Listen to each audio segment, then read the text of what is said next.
Christophe sur France Maghreb 2. Bonjour à toutes, bonjour à tous, ravi de vous retrouver sur France Maghreb 2. Nous sommes le jeudi 21 juillet. Vous êtes bien sur France Maghreb 2 pour votre émission du LGF, le grand forum, comme tous les jours de 16h à 18h. De quoi allons-nous parler aujourd'hui ? Faut-il réintégrer immédiatement les soignants ? Et ce serait à peu près 15 000 quand même qui ont été suspendus, écartés pour avoir refusé de se faire vacciner. L'hôpital est en danger du coup.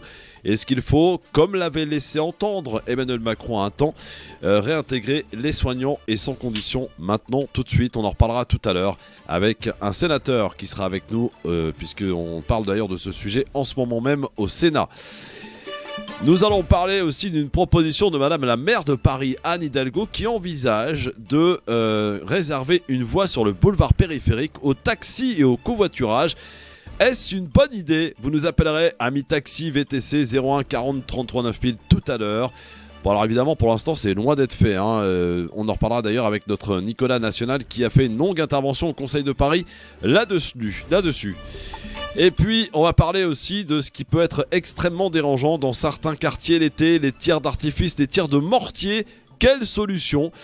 Eh bien, on verra également un sujet qui tient particulièrement à cœur à Nicolas Jeannetet, on en reparlera. Et puis, dans quelques instants, info exclusive avec un des conseillers municipaux de la Thèse-de-Buch. On est évidemment en plein les feux qui apparemment sont pour l'heure maîtrisés du côté du bassin d'Arcachon. Il sera avec nous dans un instant. Il a rencontré le président de la République hier lors de sa venue. Restez avec nous, c'est à suivre évidemment dans le LGF. Bienvenue à tous. Le Grand Forum, Christophe Rowe, sur France Maghreb 2. Le Grand Forum. Aujourd'hui à mes côtés sur France Maghreb 2 pour débattre, et c'est leur première à tous les deux, Nicolas Jeannetet, il est directeur des centristes, conseiller municipal dans le 15e arrondissement, et également membre du Conseil de Paris. Bonjour Nicolas. Bonjour à toi, c'est pas ma première moi. Non, pas toi. Ah, ensemble les chroniqueurs, bien voilà. Sûr, on va faire connaissance d'ailleurs. Nicolas Jeannetet, directeur des centristes, je le disais. Sofiane Garbaoui, qui est directeur d'une agence de presse allemande. On est toujours directeur de quelque chose, mon cher Christophe. Directeur d'une agence de presse allemande et journaliste. Comment ça va mon Sofiane ? Ça va, merci. Bonjour Nicolas. Bonjour les auditrices et auditeurs. Nadège, bonjour. Nadège, vous la voyez pas, mais c'est elle qui. C'est la petite main de la radio, de l'émission. Voilà. On parle jamais d'elle, et qui met des petits tweets avec nos petites vidéos. Voilà, c'est ça. On parle jamais d'elle. Si, on parle tout le temps d'elle. On parle que d'elle. En plus, elle a un sourire de star. Ouais, c'est vrai. Elle est mignonne. Et bonjour Christophe. Bonjour Sofiane. Bonjour à tous et bienvenue. Alors dans un instant, on va aller du côté du bassin d'Arcachon à la Thèse-de-Buch. Vous connaissez les gars ? Oui, moi je connais. Et moi, d'ailleurs, je connais Arcachon. Ouais, voilà, on est en plein dedans. Évidemment, avec ces feux, alors le président disait que c'était peut-être l'un des feux les plus importants que la France ait connu dans son histoire. Enfin, dans les 5-6 feux, voilà, c'est ce que nous a dit le président hier. 36 000 personnes qui ont dû être évacuées. Et nous serons avec un conseiller municipal de la Thèse-de-Buch qui a été directement impacté et concerné par ces feux, évidemment. Dans un instant, il a rencontré d'ailleurs le président de la République hier lors de sa venue. Il nous donnera quelques informations, évidemment, dans un instant. Restez avec nous. Pour l'heure, c'est en musique que je propose de démarrer avec quelqu'un que vous connaissez certainement. And I'll always remember you like a child girl.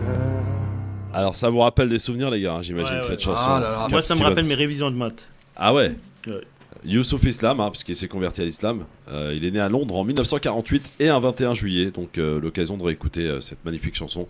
J'aime beaucoup Cap Stevens, voilà, c'est Kate. Très bonne initiative, mon cher On dit Christophe. Kate Stevens. Kate Stevens. Il est à Londres, évidemment. D'ailleurs, en ce moment, Londres qui connaît des températures records, vous avez vu ? Ça brûle dans les banlieues. Ça leur apprendra à faire le Brexit. Non mais ça brûle les feux, mais vous savez qu'à Paris quand même il y a des petits départs de feu dans Paris sur les toits, le soleil a tellement chauffé que ça faisait chauffer le plastique et ça déclenchait des mini-feux. Il y a eu plein de mini-feux dans Paris qu'on n'a pas vu, qui ont été très vite éteints, mais ça sentait très souvent le brûle. Alors il y a eu effectivement les vagues de vent qui sont arrivées de Gironde, mais ça sentait quand même le brûler en permanence à Paris. Bon, dans un instant, on file à la Thèse de Bûche, les enfants, puisqu'on va avoir avec nous au téléphone l'un des conseillers en charge de l'environnement, d'ailleurs, ça ne s'invente pas, conseiller municipal de la Thèse de Bûche, lui qui a été évacué d'ailleurs, lui aussi. Il a été évacué dans la nuit à 3h du matin, ouais. Un 13 juillet, je crois. Et il n'a toujours pas retrouvé sa maison, il va nous raconter, mais je crois qu'il n'était toujours pas revenu dans la maison. Là. Et il a rencontré le président de la République hier. Il a rencontré hier le président Macron. Ouais. Et il nous donnera donc des informations. Est-ce que les feux sont maîtrisés ? A priori, oui. A priori, on verra. Oui, dans un instant. Le feu important est maîtrisé. Après, il reste des petites... voilà. Ils sont cantonnés, ils ne sont pas maîtrisés. Parce qu'on maîtrise un feu quand on l'éteint. En tout cas, le président de la République s'est déplacé. Alors, vous avez vu Olivier Véran qui nous demande d'éteindre les box, de couper la Wi-Fi, il a raison. de débrancher la télé, et on peut de baisser d'un degré de chauffage. Ouais. Pour faire pourquoi pour faire des économies. Non, mais les gens qui allument le chauffage en été... Non, mais pas en été, mais pour cet hiver, en prévision. Non, mais... En prévision de quoi cet hiver, Mais non, cet hiver, il n'y aura plus la guerre en Ukraine, ça sera fini. Il n'y aura plus le Covid, ça sera fini. Et tout le monde pourra repartir en vacances. Ouais, t'es bien optimiste, toi. On n'aura pas beaucoup de consommation d'électricité. Ouais. En tout cas, il faut faire des efforts. Par contre, eux, les ministres et tout ça, pour se déplacer, faire de la voiture. Justement, j'allais en venir. 2 Falcon, ils ont besoin. Un pour Darmanin, un pour le président. Parce qu'ils ne parlent pas, ils se font la gueule actuellement. Donc forcément, ils sont obligés de alors qu'on demande aux Français de faire preuve de solidarité dans la consommation d'énergie, de faire attention à la taxe au carbone, etc. Vous savez que, j'ai regardé d'ailleurs, un avion, c'est 1800 kilos de carbone.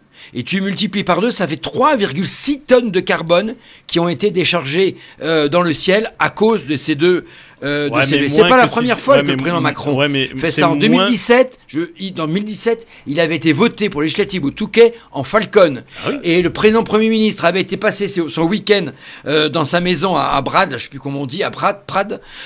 Aussi en Falcon. Donc, et puis non seulement ça coûte beaucoup d'argent, ça coûte moins cher qu'un Airbus. J'ai regardé d'ailleurs, un Falcon, c'est vachement intéressant, c'est entre 4 et 5 000 euros l'heure.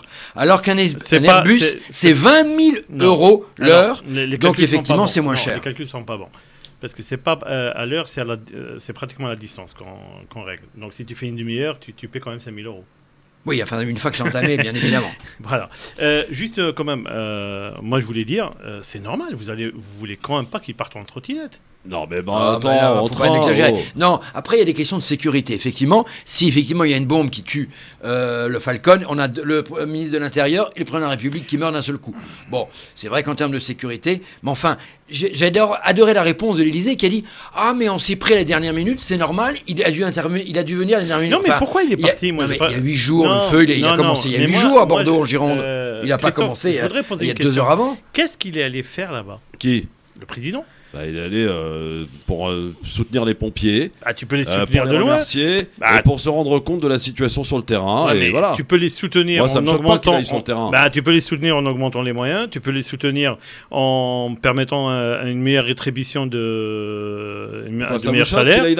C'est pas que ça me choque. Moi, je ne vois pas l'intérêt d'un président de se déplacer sur un lieu. Tu as entendu, Christophe, les rencontres avec ces Français.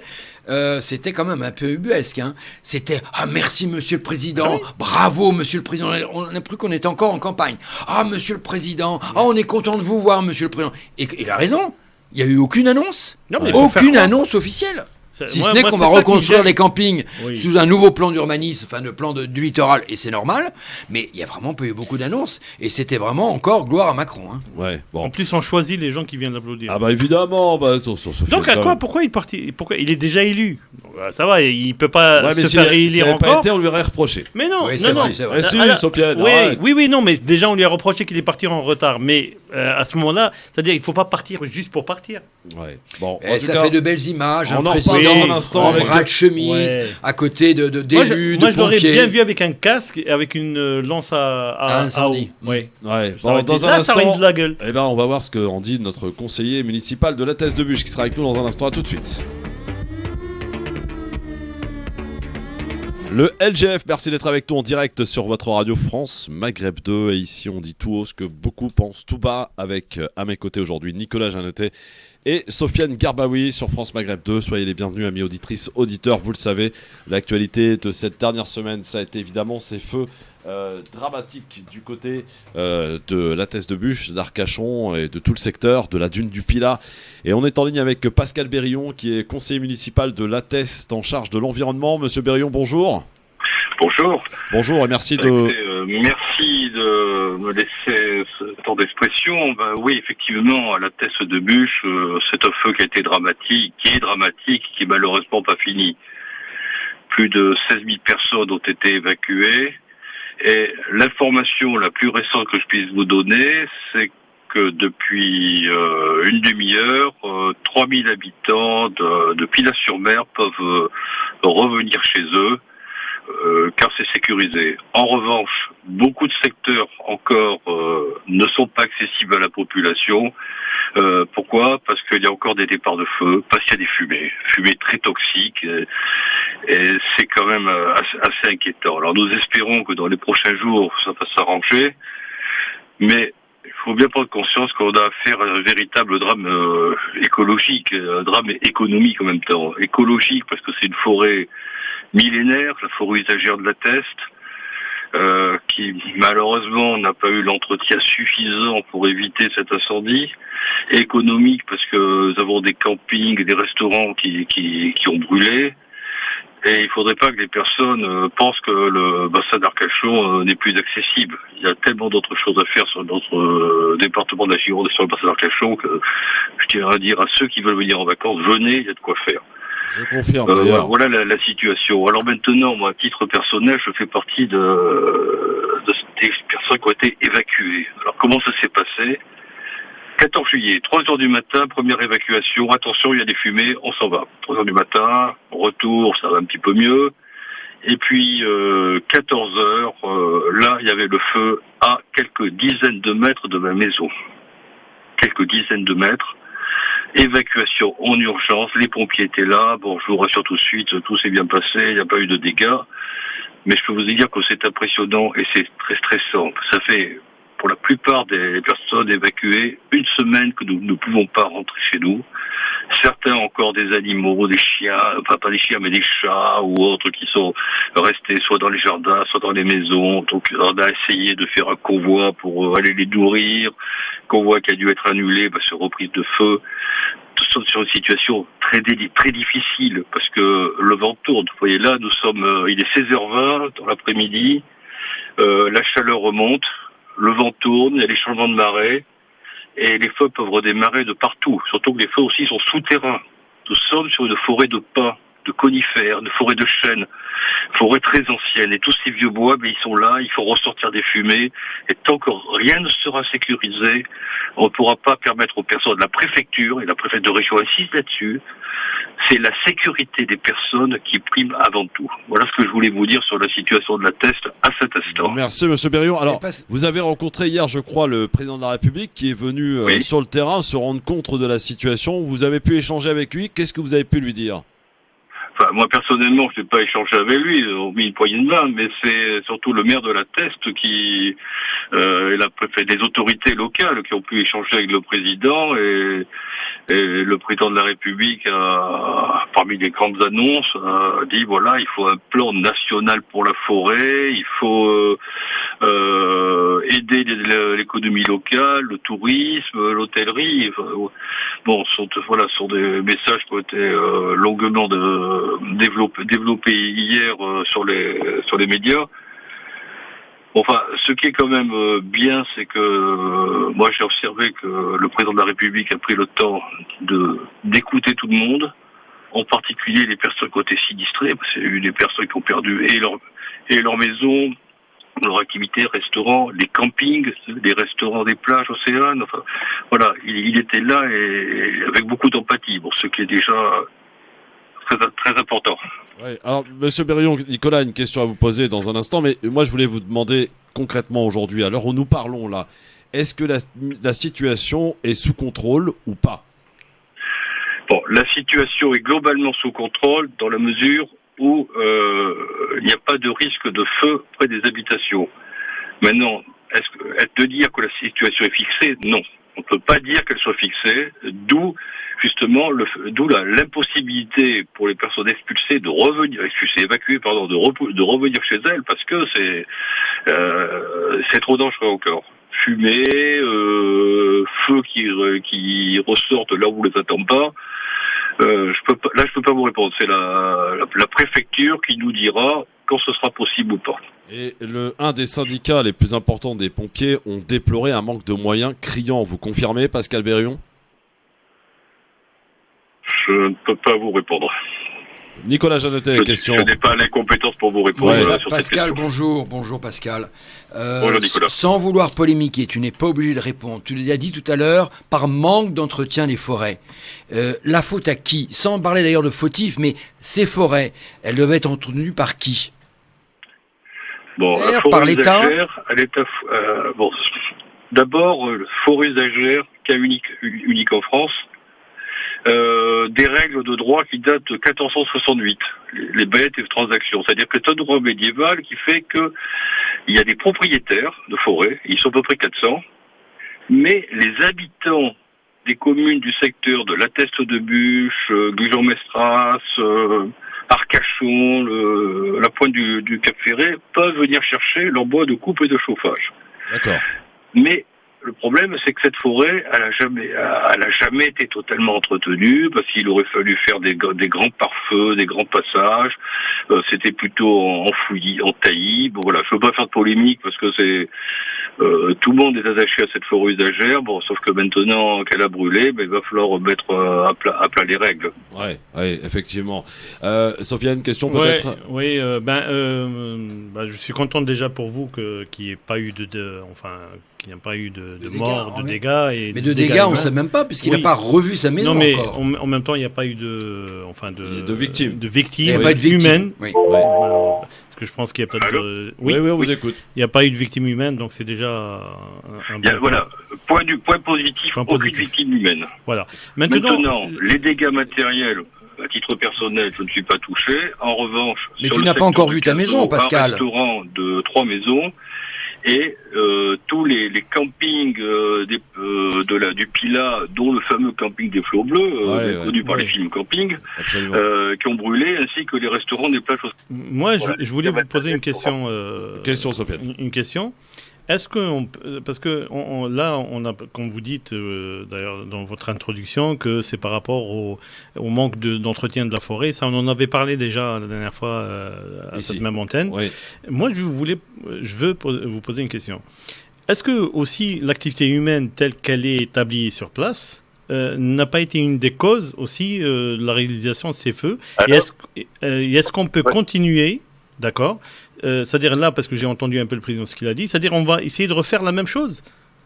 Non, différemment, il a dit. Pardon? Non, là, écoutez, je pense qu'il est trop tôt. Bon, il y a les annonces du président, il y a les décisions qui sont prises localement, mais enfin, je ne peux pas vous en dire plus. Oui. Très bien. D'accord. Merci. Merci, monsieur Pascal Berrion. En tout cas, merci, et bon courage pour la suite, évidemment. Et on reste, évidemment, et on incite tout le monde à venir dans ce beau département, dans cette belle région du bassin d'Arcachon que moi je connais particulièrement. J'y ai passé tous mes étés étant petit et vraiment j'y garde de très très bons souvenirs. Est-ce qu'il est vrai que la dune du Pilat, on voit plus de pain, on voit plus rien? Oh, faut pas, on verra. Écoutez, je suis pas allé sur place, mais moi, il y a une chose que je voudrais dire. C'est le mouvement de solidarité qu'il y a eu. Ouais. Parce que des personnes qui se sont trouvées comme ça en dehors de chez elles, on a eu près de 700 propositions de logement, d'hébergement, bien plus que de demandes. Et ça, c'est vraiment bien parce que les gens proposent des chambres pour les familles, y compris pour les animaux. Il y a des gens qui disent, voilà, je porte de la nourriture, on fait des boissons. C'est ça le point fort. Maintenant, de dire la dune, oui, il y a des arbres qui ont brûlé. De toute façon, écoutez, la forêt, elle repoussera. Mais la dune, elle est toujours là. La dune est toujours là, effectivement. Et puis la plage du Petit Nice aussi, qui a été bien abîmée, malheureusement. Voilà. Maintenant, l'accès à la plage du Petit Nice ou d'autres plages, la lagune, la Salie, ça sera plus compliqué dans les prochaines semaines, mais tout sera fait pour pouvoir y revenir. Et on évidemment, ont un gros coup de chapeau aux pompiers qui ont été vraiment extraordinaires, d'un professionnalisme appuyé par plusieurs pompiers, d'ailleurs venus de partout en France. Voilà. Bah écoutez, merci en tout cas Pascal Berillon. À bientôt. Je rappelle que vous êtes conseiller municipal de la Thèse de Buch en charge de l'environnement avec nous sur France Maghreb 2. Bon, on voit, messieurs, que Pascal Berillon, il ne peut pas tout dire. Hein. Non, il est prudent, mais je crois que c'est normal, parce qu'il y a des responsabilités qui sont évidentes. Alors, on a même pointé, et je sais que ça ne va pas forcément te plaire, mon cher Christophe, on a pointé du doigt certains élus Europe Écologie Les Verts qui n'auraient, sous prétexte de préserver ces forêts et de ne pas intervenir dans ces forêts, de ne pas faire des tranchées pour éviter coupe-feu, pour réaliser des coupe-feux, on n'a pas voté en conseil municipal, et je ne dirais pas les villes pour pas provoquer une polémique, mais n'ont pas voté des subventions pour éviter, pour que la main de l'homme ne touche pas à sa forêt, à ses forêts. Et voilà, donc effectivement, il y aura une polémique derrière, parce qu'effectivement, ces forêts n'ont pas été entretenues. On parle aussi du plan local d'urbanisme, notamment de l'installation des campings. Je te rappelle que, tu le sais bien, on pouvait camper pratiquement au bord de l'eau, sur la plage. Ouais. Bon, le camping, les flots bleus en montraient bien évidemment l'utilisation. Donc voilà, et d'ailleurs le président a dit, on va reconstruire, mais différemment, en respectant et différemment, bien évidemment, l'environnement. Les villes dont tu parles, je ne sais pas si les Europe Écologie sont majoritaires ou pas. Qui ? Dans les villes où ils n'ont pas voté. Non, c'est pas forcément Ils ne sont pas majoritaires. Non, donc normalement, ça devrait passer. Non, mais c'est des petites villes, des petites communes où il y a en général les Europe Écologie peut-être avec la droite, peut-être avec voilà. Il y a sans polémiquer. Oui, sans polémiquer. Moi, ce qui me gêne, c'est que moi, je suis pas partisan dans aucun parti, donc je suis tranquille pour en parler. Je pense que la problématique, elle est beaucoup plus ancienne que ça. C'est-à-dire que pour des raisons d'économie de bout de chandelle, d'accord, là où il fallait peut-être ramener avant, on appelait ça des terrassiers, d'accord. Ouais. Ça n'existe plus, ok, parce que c'est un travail pénible et tout. Sauf qu'il y a des endroits où tu peux pas faire entrer de machine. Tu es obligé de faire ça à la main. Et on ne le fait plus parce que ça coûte de l'argent. Oui, mais Sofiane reconnaît aujourd'hui qu'on entend beaucoup des élus d'Europe Écologie Les Verts qui disent « Oh, faut pas toucher la nature. Oh, surtout pas toucher la main de l'homme, ne doit pas toucher, défigurer la nature. » Oui, quelquefois, pour la préserver, il faut que la main de l'homme puisse éventuellement l'aménager et la changer. Non, c'est pas la même chose. Je pense que quand ils parlent de ça, je te dis, ils sont capables de se défendre tout seuls. Quand ils parlent de ça, ils parlent de l'intervention de l'homme sur des endroits où il n'a pas à intervenir. Voilà, dans un instant, on va faire un petit tour sur le périphérique parisien. Nicolas, tu connais bien le sujet. Vous en avez débattu au Conseil de Paris la semaine dernière sur la possibilité, en tout cas c'est ce qu'envisage Madame Hidalgo, la maire de Paris, de supprimer une voie, ou plutôt de réserver une voie du boulevard périphérique pour les taxis, pour les covoiturages. En supprimant quand même une voie, je vais tout vous expliquer. Oui, bien sûr. Voilà. Donc, et puis elle veut mettre aussi des arbres en plein milieu. 70 000 arbres, mais bon, je te raconterai aussi. En plein milieu du truc. Du périphérique. Et on va tout expliquer, mon Sofiane. Amis auditrice, auditeur. Nicolas connaît bien le sujet. Il est au Conseil de Paris, membre de quelle équipe ? Vice-président. Je suis même vice-président de la commission espace public, aménagement et transport et sécurité. Donc je traite directement de ce dossier dans ma commission dont je suis vice-président. Bon, alors c'est loin d'être fait encore. On va en parler dans un instant. Ça va arriver vite. Il y a des concertations quand même en vue. Pas beaucoup. On en parle. Est-ce que vous y êtes favorable ? Je sais qu'il y a énormément de taxis qui nous écoutent. Est-ce que vous seriez favorable à une voie réservée aux taxis, au covoiturage ? Et surtout à la suppression d'une voie, Christophe. Sur le boulevard périphérique 01 40. Alors tiens, je vous donne un nouveau numéro de téléphone parce qu'on a quelques soucis sur l'ancien. Pour bien vous écouter, bien vous entendre. Donc notez-le bien, 46 36 19 05. 46 36 19 05. À tout de suite. Merci d'être avec nous en direct sur votre radio France Maghreb 2 avec Nicolas Jeannetet, avec Sofiane Garbaoui aujourd'hui avec nous sur France Maghreb 2 jusqu'à 18h. Et on va parler de cette proposition, de cette envie de Madame la maire Anne Hidalgo de vouloir réserver une voie sur le boulevard périphérique, une voie dans chaque sens évidemment, pour les taxis, les covoiturages. Nicolas, de quoi s'agit-il exactement ? Alors, il faut savoir que le périphérique, c'est 35 km. Oui. D'ailleurs, pour votre info, ce n'est utilisé que par 20% des Parisiens. 40% des gens qui passent sur le périphérique vont de banlieue à banlieue. Oui, absolument. Et 89% ne sont pas parisiens. Oui. Aujourd'hui, le périphérique, c'est 4 voies, avec passage à 3 voies quand on va dans le sud, et même passage quelquefois à 5-6 voies quand il y a des embranchements. Donc on part sur 4 voies. Et donc, à l'occasion des Jeux Olympiques, le cahier des charges obligeait la mairie de Paris. Alors, il faut savoir que le périphérique dépend de la mairie de Paris, donc voilà, du département. C'est ce que posé comme question. Il appartient à la mairie de Paris. Il dépend par la loi, à travers le département. Donc, ça veut dire le Conseil de Paris et donc la ville de Paris, puisque le département et la ville ne font qu'un à Paris.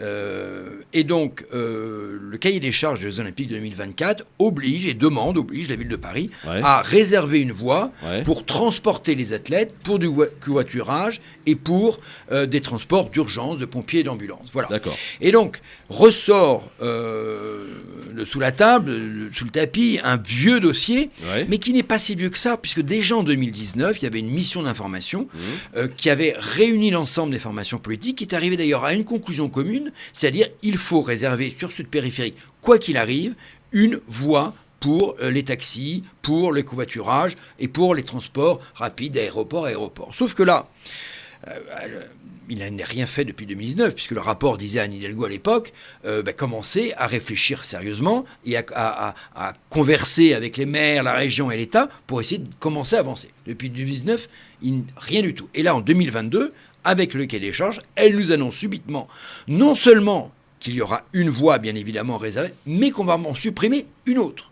Donc, ça veut dire, voilà. Ça fait 2 alors. Donc, ça veut dire que, ça veut dire que sur les 4 voies dont je viens de vous parler, 4 voies de sens, il en restera 2. Il en restera, on en enlève une. La 3e, on la réserve aux taxis, au covoiturage. Et donc, on enlève une pour mettre des arbres. Et il en restera 2 pour la circulation normale.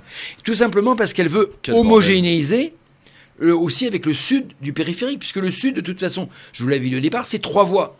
Donc elle veut en fait garder partout les 3 voies et une voie pour le covoiturage, les taxis, etc. Et alors, sur l'espace, sur les arbres, sur la végétalisation, comme on dit dans le langage... C'est joli comme... C'est joli comme... bon. Ou la forêt urbaine. Oui, urbaine. Madame Hidalgo adore les forêts urbaines. Super. Bon. Et elle veut planter entre 50 000 et 70 000 arbres. Alors, au centre, quand ça permet effectivement de l'être, et bien évidemment sur les talus, pour donner un peu de verdure à ce périphérique qui, je rappelle, est l'autoroute, entre guillemets, le plus fréquenté d'Europe. Combien d'autoroutes pour en brancher sur Et alors après, nous, alors, je ne sais pas si je peux donner tout de suite ma position. Nous, on n'est pas totalement défavorable. Sauf qu'encore une fois, elle est en train de nous imposer un calendrier qu'on ne veut pas forcément. C'est-à-dire 2024 les Jeux Olympiques, et puis 2024 après, on force et on impose effectivement ce changement. C'est un peu les mêmes méthodes qu'elle avait fait pour les fameuses pistes cyclables, les coronapistes,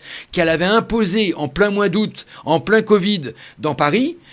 Discuter, il n'y a rien à voir. En pleine nuit, on construisait des coronapistes, et puis ensuite, là, elle les a ensuite pérennisées sans discussion. Il y avait aussi ce projet de vouloir créer des passages piétons pour traverser le périph'. Ça a été abandonné. Ça a abandonné. Alors nous, ce que je demande tout simplement, c'est d'abord une pause. Qu'on réfléchisse vraiment à la circulation autour de périphérique, un grand moratoire pour réfléchir aux mobilités autour de ce périphérique. Parce qu'elle oublie par exemple qu'il y a 6 ou 7 autoroutes qui d'un seul coup vont faire le périphérique, la 1, la 13, la 86, etc. Donc un flux de voitures qu'il faut donc contrôler. Non, pas la 86, mais la 13.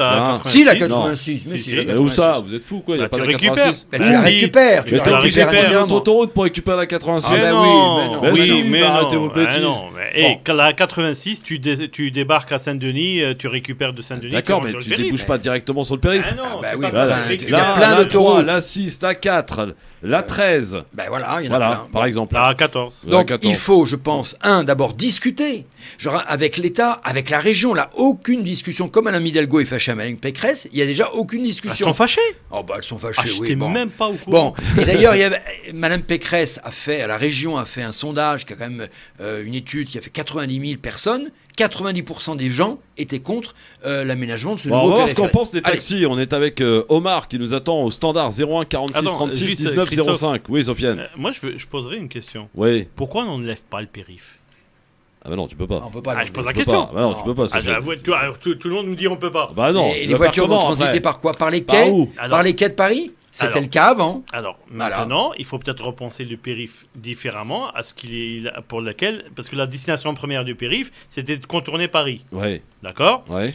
Or, donc tu veux que les gens traversent dans Paris? Qu'est-ce que tu viens de dire tout à l'heure? Que 90% des gens C'est pour aller de banlieue à banlieue. Bien sûr. Eh ben, il y a peut-être moyen de... Eh ben alors, comment tu vas de banlieue à banlieue? Tu gères différemment. Par le ciel? Non, différemment tes cheminements. Par le sous-sol? Tu fermes Paris. Ah bah oui, tu en fais un. Ah bah oui, non mais et donc tu contournes, donc ça revient à périph'. Non, tu fais un pari. Ça revient au périph'. Tu vas travailler avec Madame Hidalgo, toi, tu vas être tout de suite, et ça revient au périph', mon cher Sofiane. Elle m'aime pas trop, je sais pas pourquoi. Non, on pourrait par exemple ressortir, et moi je le souhaite, le dossier du recouvrement du périphérique sur une grande partie. On peut aujourd'hui recouvrir. Non. Mais attends, c'est le tunnel sous la Manche, c'est pas pollué.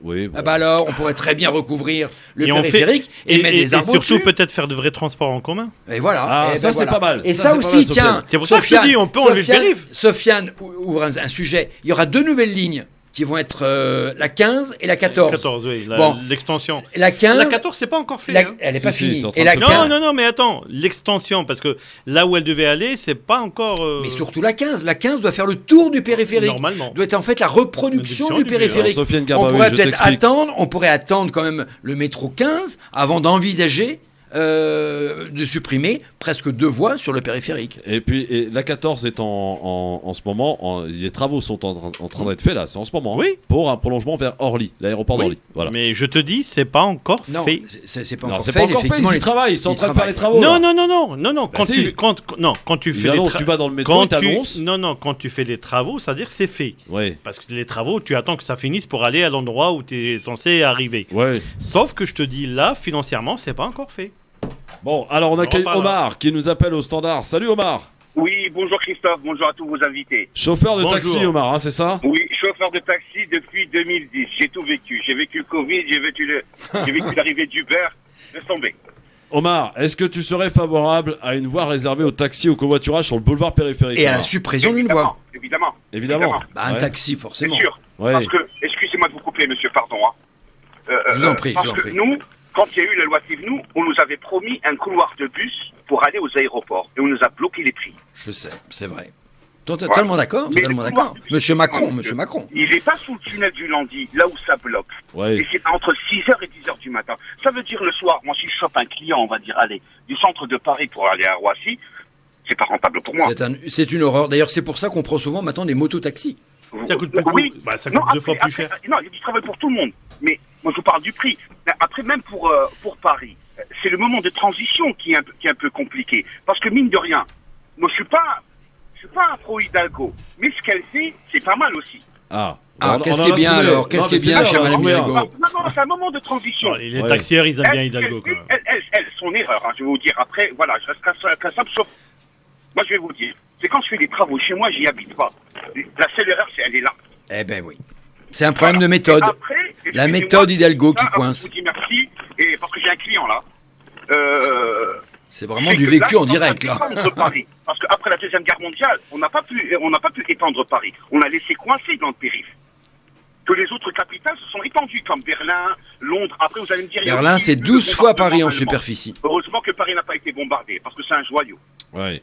Bon, en tout cas, vous êtes favorable, Omar. On va voir si tous les taxis... Est-ce que les VTC... Mais attendez, Omar, voilà. Est-ce que vous acceptez que les VTC ou les Uber, là, aillent sur la voie réservée aux taxis sur le périphérique?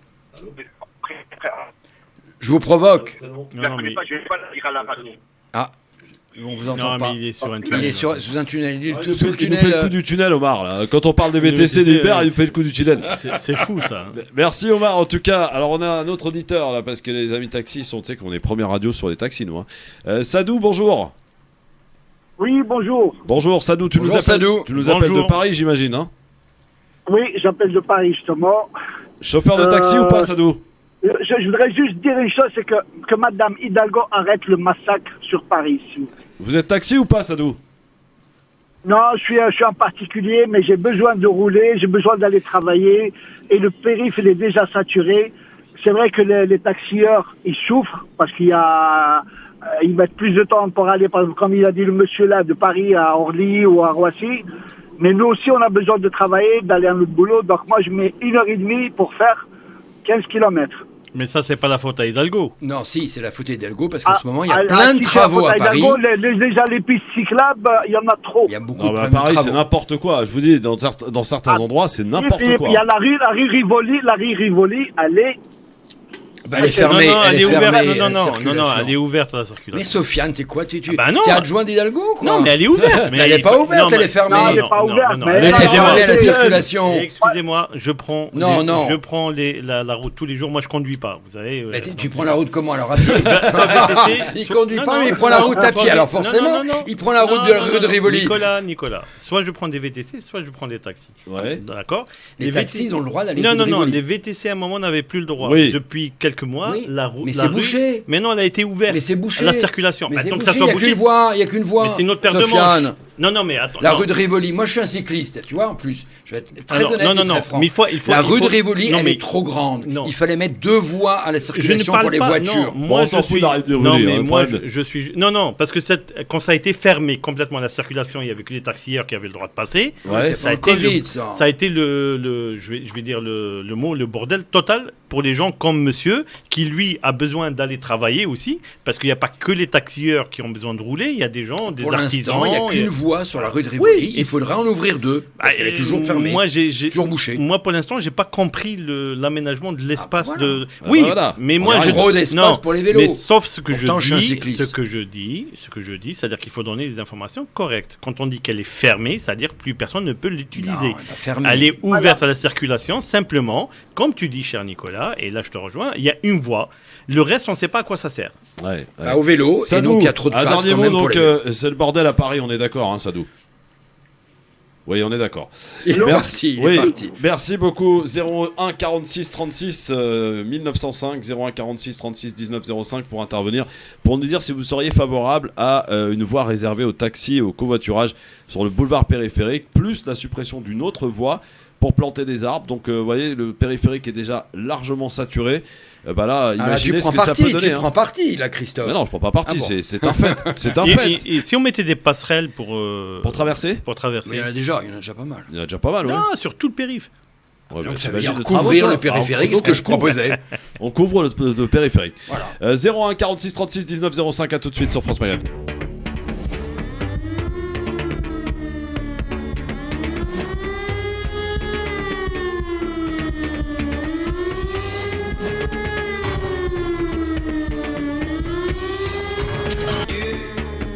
Christophe sur France Maghreb 2. Merci d'être avec nous en direct sur votre radio France Maghreb 2. Dans un instant, on va parler d'un sujet de Covid et des soignants.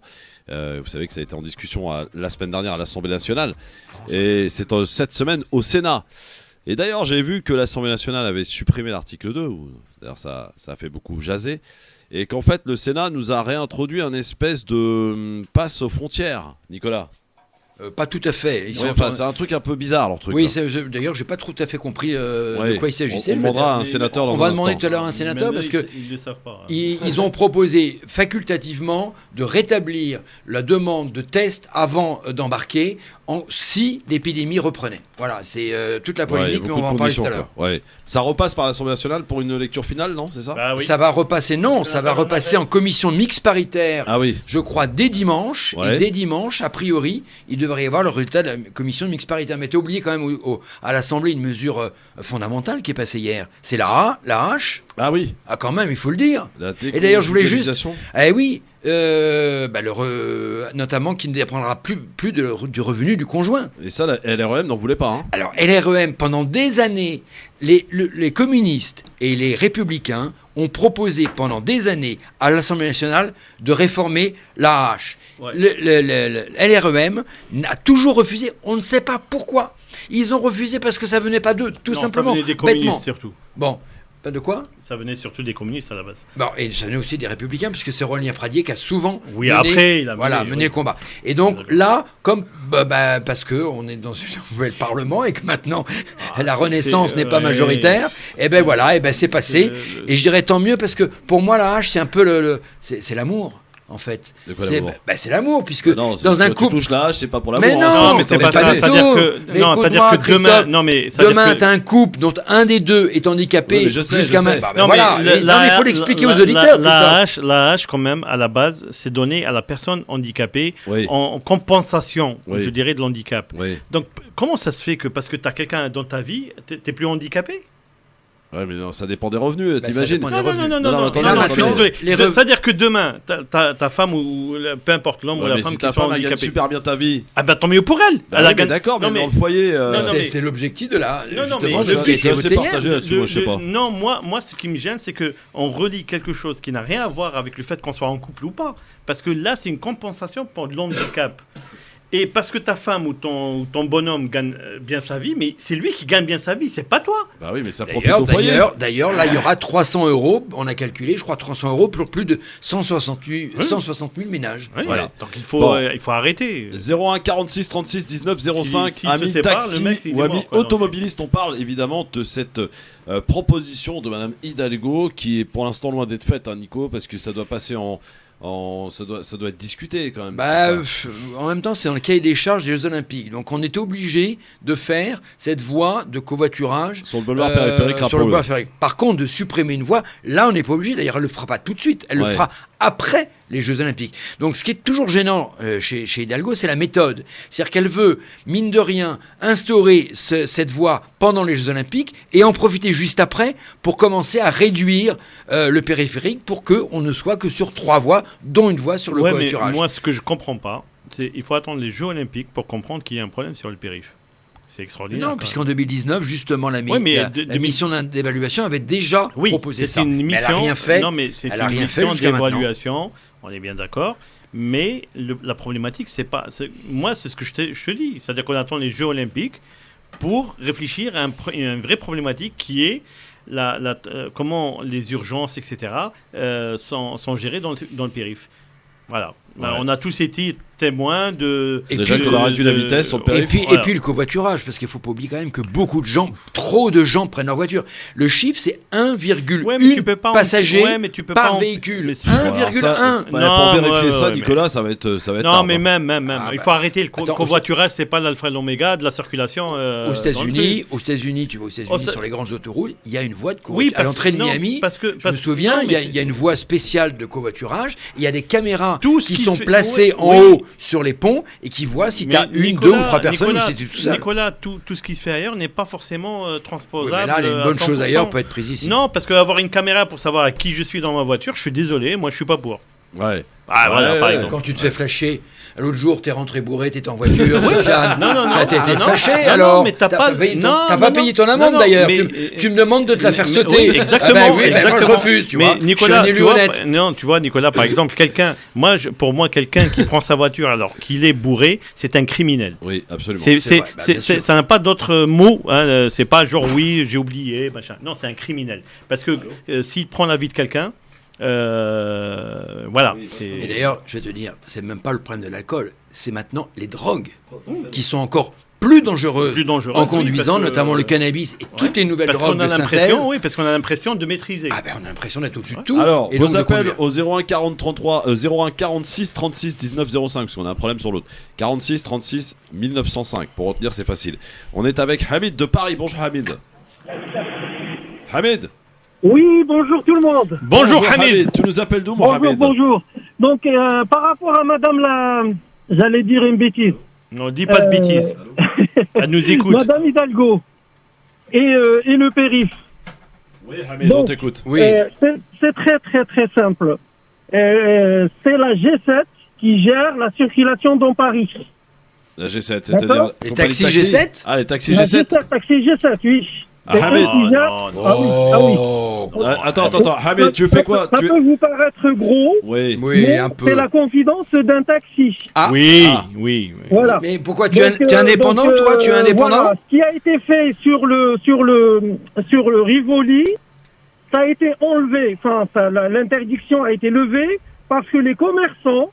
Et Dieu sait qu'il y a des poids lourds sur cette rue. Oui, absolument. Il n'y a plus de commerçants sur cette rue.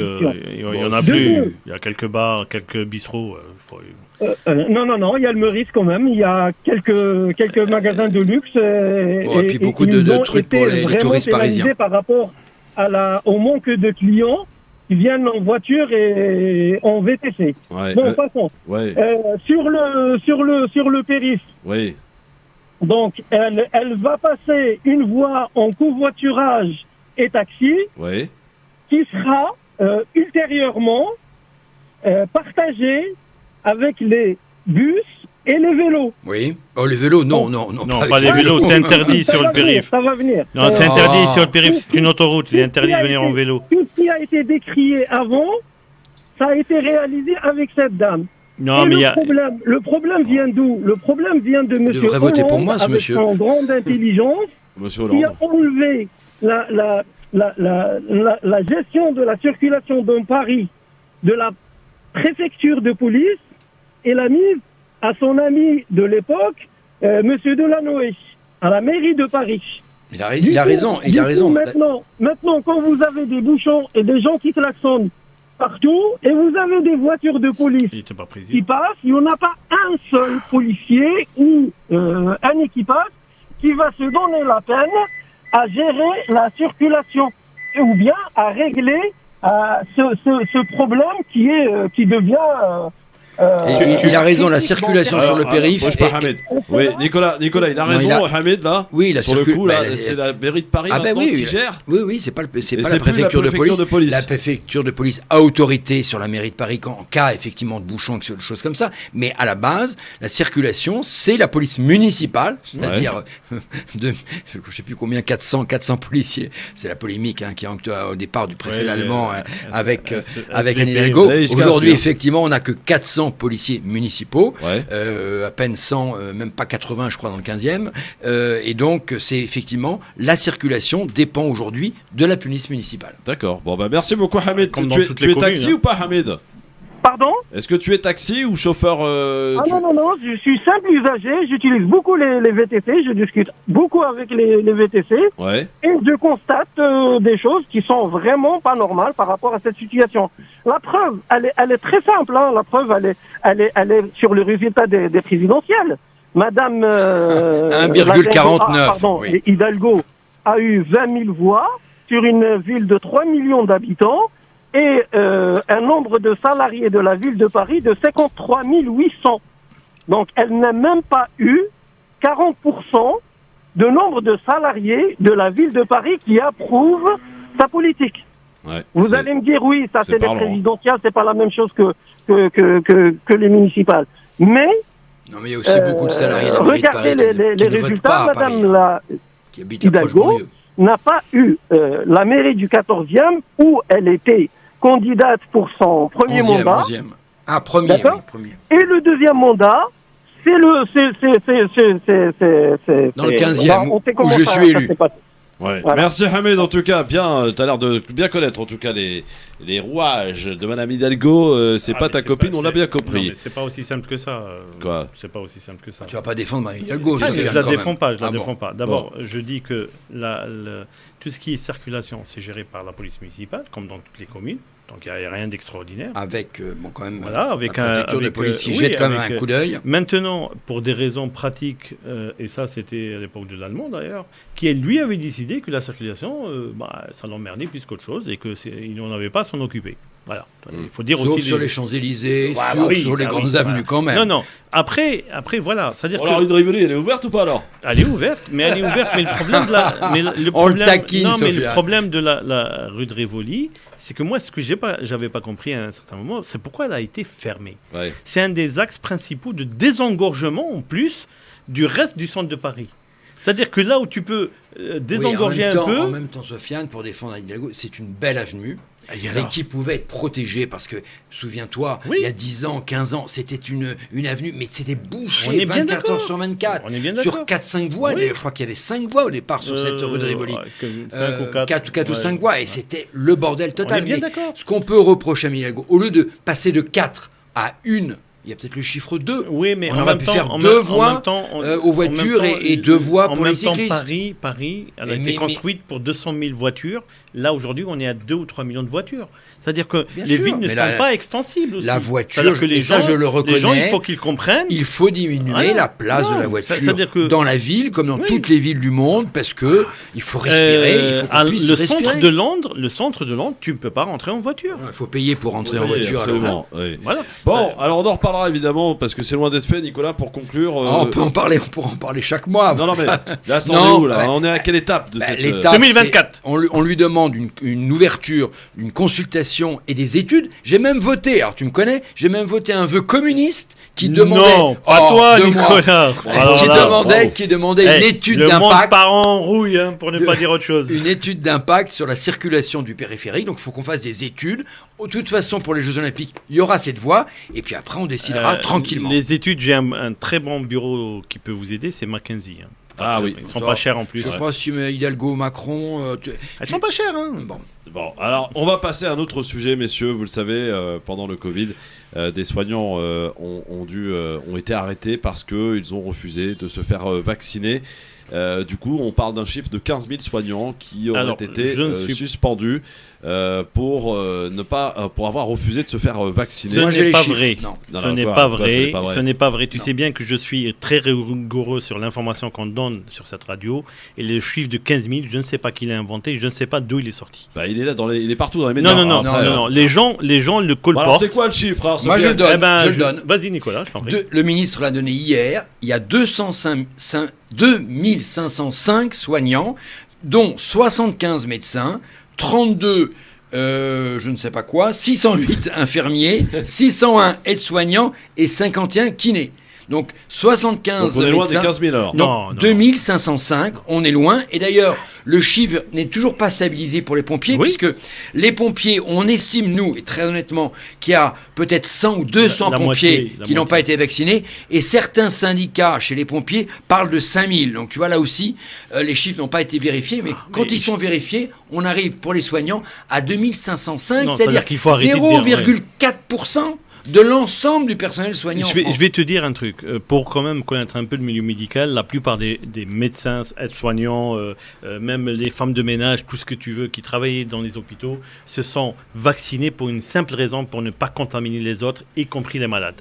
Ouais. Donc il faut arrêter de dire. Parce donc, que pour 2500... moi, quand on parle de 15 000 soignants qui n'ont pas voulu la vaccination, c'est-à-dire on les traite pratiquement de criminels. C'est pas vrai. Il y a certains par conviction, pas par tout ce que tu veux, par désinformation, ne sont pas fait soigner. Tu peux pas les traiter de criminels puisqu'on les a demandé de venir même travailler quand ils avaient le Covid dans la première vague. Tu te souviens quand même? Oui, c'est ce que ils n'avaient même pas leur uniforme. Oui, bien sûr, parce qu'on savait pas trop, etc. Ah oui, mais voilà. Maintenant, le chiffre que donne Nicolas est beaucoup plus proche de la réalité parce que moi je pense qu'il y en a à peu près dans les 5000 mais on est un peu on est un peu plus proche de la réalité que des 15 000. Les 15 000, je sais pas qui a sorti ce chiffre. C'est les syndicats, voilà.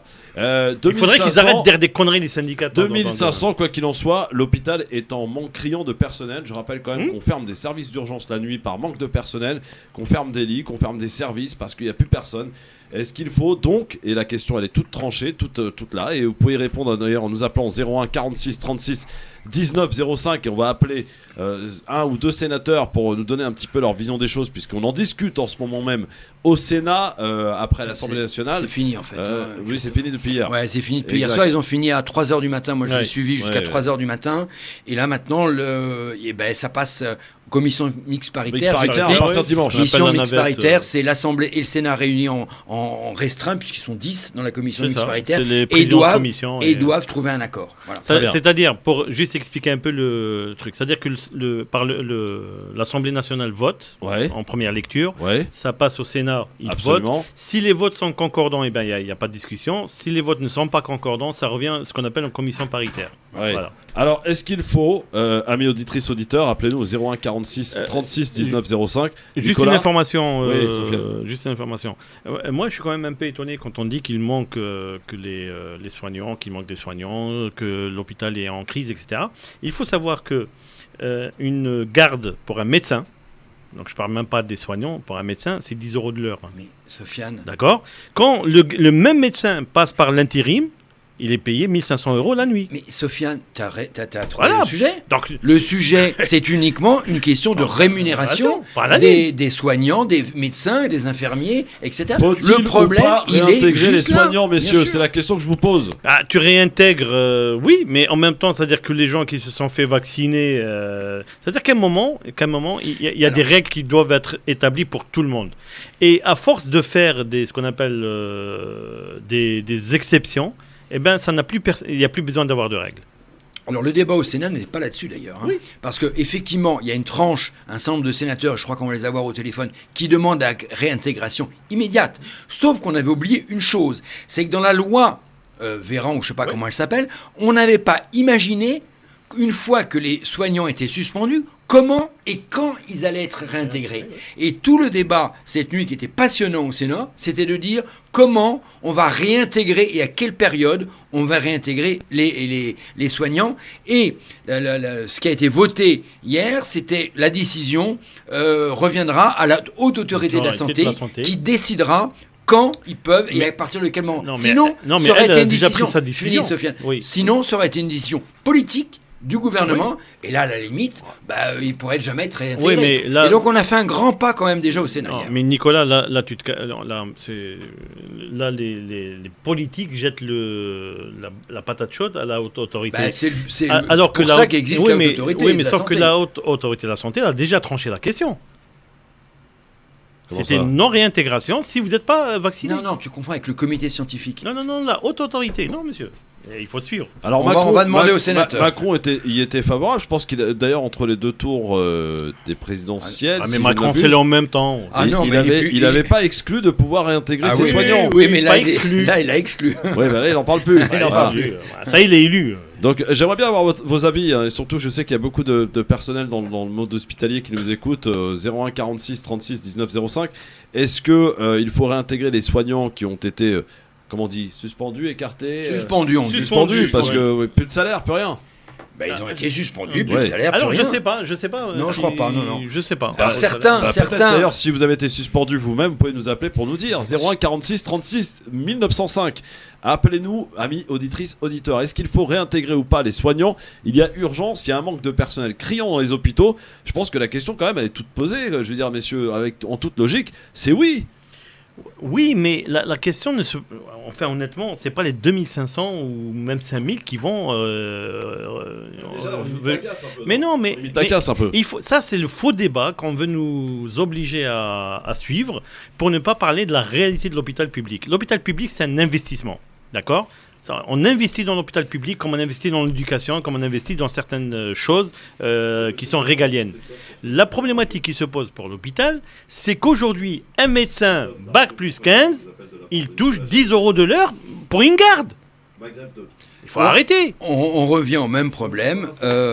C'est la rémunération de plein de professions d'ailleurs. C'est la même chose pour les policiers. C'est la même chose pour ces premiers de cordée entre guillemets, dont aujourd'hui la rémunération est pas importante. Non, moi je serais presque pour la réintégration de ces soignants à partir du moment où chaque jour on leur fait un test PCR.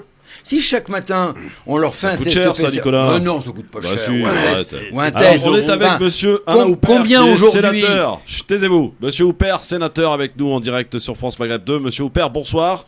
Bonsoir. Merci de nous réserver quelques instants. Vous avez travaillé jusque tard cette nuit. Vous avez fini à quelle heure ? 2h du matin, non ? J'ai pas regardé l'heure, mais c'est après 1h. Je vous ai vu hier soir, Monsieur Houpert, on se pose la question aujourd'hui. On a un chiffre vraisemblablement de 2500 soignants qui auraient été suspendus pour avoir refusé, par exemple, de se faire vacciner. Et la question aujourd'hui, au vu de ce qui se passe dans les hôpitaux, d'un manque de personnel important, des services qui ferment, des services d'urgence qui ferment, est-ce qu'il faut, oui ou non, Monsieur Houpert, réintégrer immédiatement les soignants suspendus ? Je pense, vous avez cité le chiffre de 2500, je pense qu'il est plus près de 2500 et dans ce chiffre, on ne compte que les soignants hospitaliers, mais il n'y a pas que les soignants de l'hôpital, il y a les soignants des cliniques privées, il y a aussi beaucoup de médecins généralistes, des médecins spécialistes, et à Paris, il y en a beaucoup, qui ont fermé leur cabinet et qui n'ont pas de successeur ni de remplaçant. Et dans les territoires ruraux, dans ce qu'on appelle les déserts médicaux, et on le voit, vous êtes un organe de presse, on le voit dans tous les territoires, ce cabinet a fermé. Pourquoi ? Parce que le médecin ne veut pas se faire vacciner. Et voilà. Donc on est dans un système de punition, où on montre du doigt, on met au pilori des gens qui ont un doute, et qui ont un doute sur sur une vaccination. Ce sont pas des gens qui sont contre la vaccination, contre les vaccinations, hein, parce qu'ils sont en général, pour être médecin, il faut être vacciné contre l'hépatite, contre beaucoup de choses. Mais là, vient d'apparaître un nouveau vaccin qui pose quelques soucis. Et puis, on l'a vu avec le rapport de l'OPESC, c'est-à-dire l'Office parlementaire d'évaluation des choix scientifiques et techniques. Hein, c'est un organisme interparlementaire entre le Sénat et l'Assemblée nationale qui a prouvé qu'il y avait quand même un manque de transparence sur les effets parlementaires qui existent. Le problème, les effets secondaires, sur les effets secondaires. Les effets secondaires, pardon, j'ai fait un lapsus. C'était pour voir si je suis... Monsieur Houpert, j'ai bien compris, ça c'est les faits effectivement, et vous avez bien raison de préciser qu'il s'agit de ce vaccin-là précis, en l'occurrence, qui pose problème chez certains. Mais aujourd'hui, au vu de la situation de l'hôpital, Monsieur Houpert, est-ce qu'il faut réintégrer ces soignants? La question, elle est là. Bien sûr, l'hôpital ne marche pas. L'hôpital ne marche plus parce qu'il manque des soignants.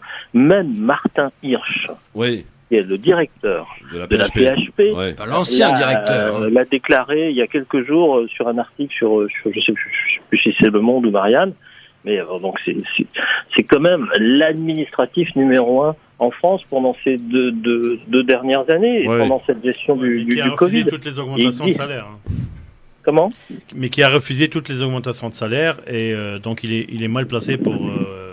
Il faut au moins les réintégrer. Oui, au moins les réintégrer. Alors, c'est une justice. Une justice. Monsieur Houpert, sénateur, merci d'être avec nous sur France Maghreb 2. On a parlé évidemment de tous ces sujets au Sénat. Alors, l'article 2 avait disparu à l'Assemblée nationale. Et il semblerait, on n'a pas tout à fait bien compris ce qui avait été proposé par le Sénat au niveau des frontières. Est-ce que vous pouvez nous éclaircir concernant les règles que vous proposez, vous, au Sénat? C'est peut-être un nouveau contrôle aux frontières, c'est ça? Moi, je ne propose rien puisque je me suis opposé au texte. Oui, non, mais d'accord, mais pas vous personnellement. On a remplacé tous les systèmes de coercition, de passe sanitaire, de passe vaccinal par un droit de circulation, quoi, entre guillemets, au cas où il y ait une problématique et une pandémie qui reviennent. D'accord. Donc c'est un pass sanitaire, pass vaccinal qui est complètement dissimulé, quoi. Mais les Français veulent être rassurés. Oui, mais pour qu'ils soient rassurés, il faut déjà arrêter de leur faire peur. Hein. Ça, c'est pas mal. Ça, j'aime bien ça. Arrêtez de leur faire peur. Oui. Le rapporteur Bas, dans sa discussion générale, a bien voulu faire une comparaison avec les pays qui nous entourent, en particulier avec l'Allemagne, où il y a beaucoup moins de morts. Pourquoi en Allemagne ? Parce qu'ils ont eu une gestion de la pandémie qui était quand même un peu plus scientifique. C'est-à-dire qu'ils ont fait des autopsies, ils ont mis les gens sous anticoagulants et sous corticoïdes. Et souvenez-vous, en France, on avait interdit les corticoïdes pendant un temps, insupportable. Ce qui fait qu'on a eu quand même une gestion catastrophique. Ouais. C'est-à-dire qu'il faut laisser les médecins prescrire. C'est aux médecins. La médecine, c'est pas une science, c'est un art. C'est-à-dire, quand vous allez voir votre médecin, vous lâchez prise. C'est la première chose. Et votre médecin, il a prêté un serment qui s'appelle le serment d'Hippocrate, qui dit primum non nocere. Ouais. Voilà. Donc déjà, je pense que quand quelqu'un est malade, quand quelqu'un a de la fièvre, la première chose, c'est d'aller voir son médecin, et surtout de pas lui interdire d'aller voir son médecin comme le ministre de l'époque l'a fait, en disant médecin, vous n'allez pas voir votre médecin et vous prenez du Doliprane. Ouais. Non, donc je suis tout à fait d'accord avec vous, monsieur le sénateur. Comment voulez-vous que les gens n'aient pas peur en disant même d'aller voir votre médecin, c'est inutile et c'est dangereux? C'est quoi ça? Non mais alors parfaitement raison avec monsieur le sénateur avec nous en direct sur France Maghreb 2. Je sais pas ce que vous en pensez, Nicolas et Sofiane, mais en tout cas moi je souscris parfaitement. Je viens d'avoir le Covid, monsieur le sénateur, j'en sors là, et mon médecin m'a traité à coup d'antibiotiques et de cortisone, et je peux vous assurer que ça s'est super bien passé. Bien sûr, en 2 jours. Partout dans le monde, on a traité comme ça. Mais pas ici. Mais ce que dit monsieur le sénateur, surtout la dernière partie, je partage à 100%. Le problème de la pandémie qu'il y a eu le début, c'est qu'on a laissé les comptables traiter ça. C'est l'administration qui a traité. Et le problème de l'hôpital, c'est la loi HPST. Oui. Je suis médecin. Oui. Et j'ai voté en 2009 contre cette loi HPST. qui a donné le pouvoir à l'administration. Quand vous voyez un hôpital, dans un hôpital, un tiers du personnel, ce sont des administratifs. Et voilà. Imaginez une entreprise, une usine, où il y a un tiers d'administratifs et 2 tiers de gens qui sont au tournage. C'est pas possible, ça marche pas. Non. Exact. Non, mais c'est ça le problème aujourd'hui de l'hôpital. On sait bien que trop d'administration et des salaires pas assez élevés font aujourd'hui la crise de l'hôpital. C'est le problème de la France. Parce que c'est partout. Le problème, c'est un problème de comptable. C'est-à-dire qu'on dit aux gens. Moi, ce qui m'a frappé, c'est quand même, on avait fait un reportage sur les petits hôpitaux où on demandait aux chefs de service de contrôler le nombre de blouses qui étaient... D'accord, enfin, on peut faire... Combien de blouses avaient été utilisées dans la journée On peut suivre, effectivement, parce que pour des raisons de rationalisation, etc. Mais on ne peut pas demander à un chef de service d'aller suivre combien de blouses ils ont consommé. Ouais, donc, quand on commence à avoir ce débat-là dans les hôpitaux, c'est-à-dire qu'on ne parle plus de médecine. On parle plus de médecine, on parle plus de patients. Un dernier mot, monsieur Huppert.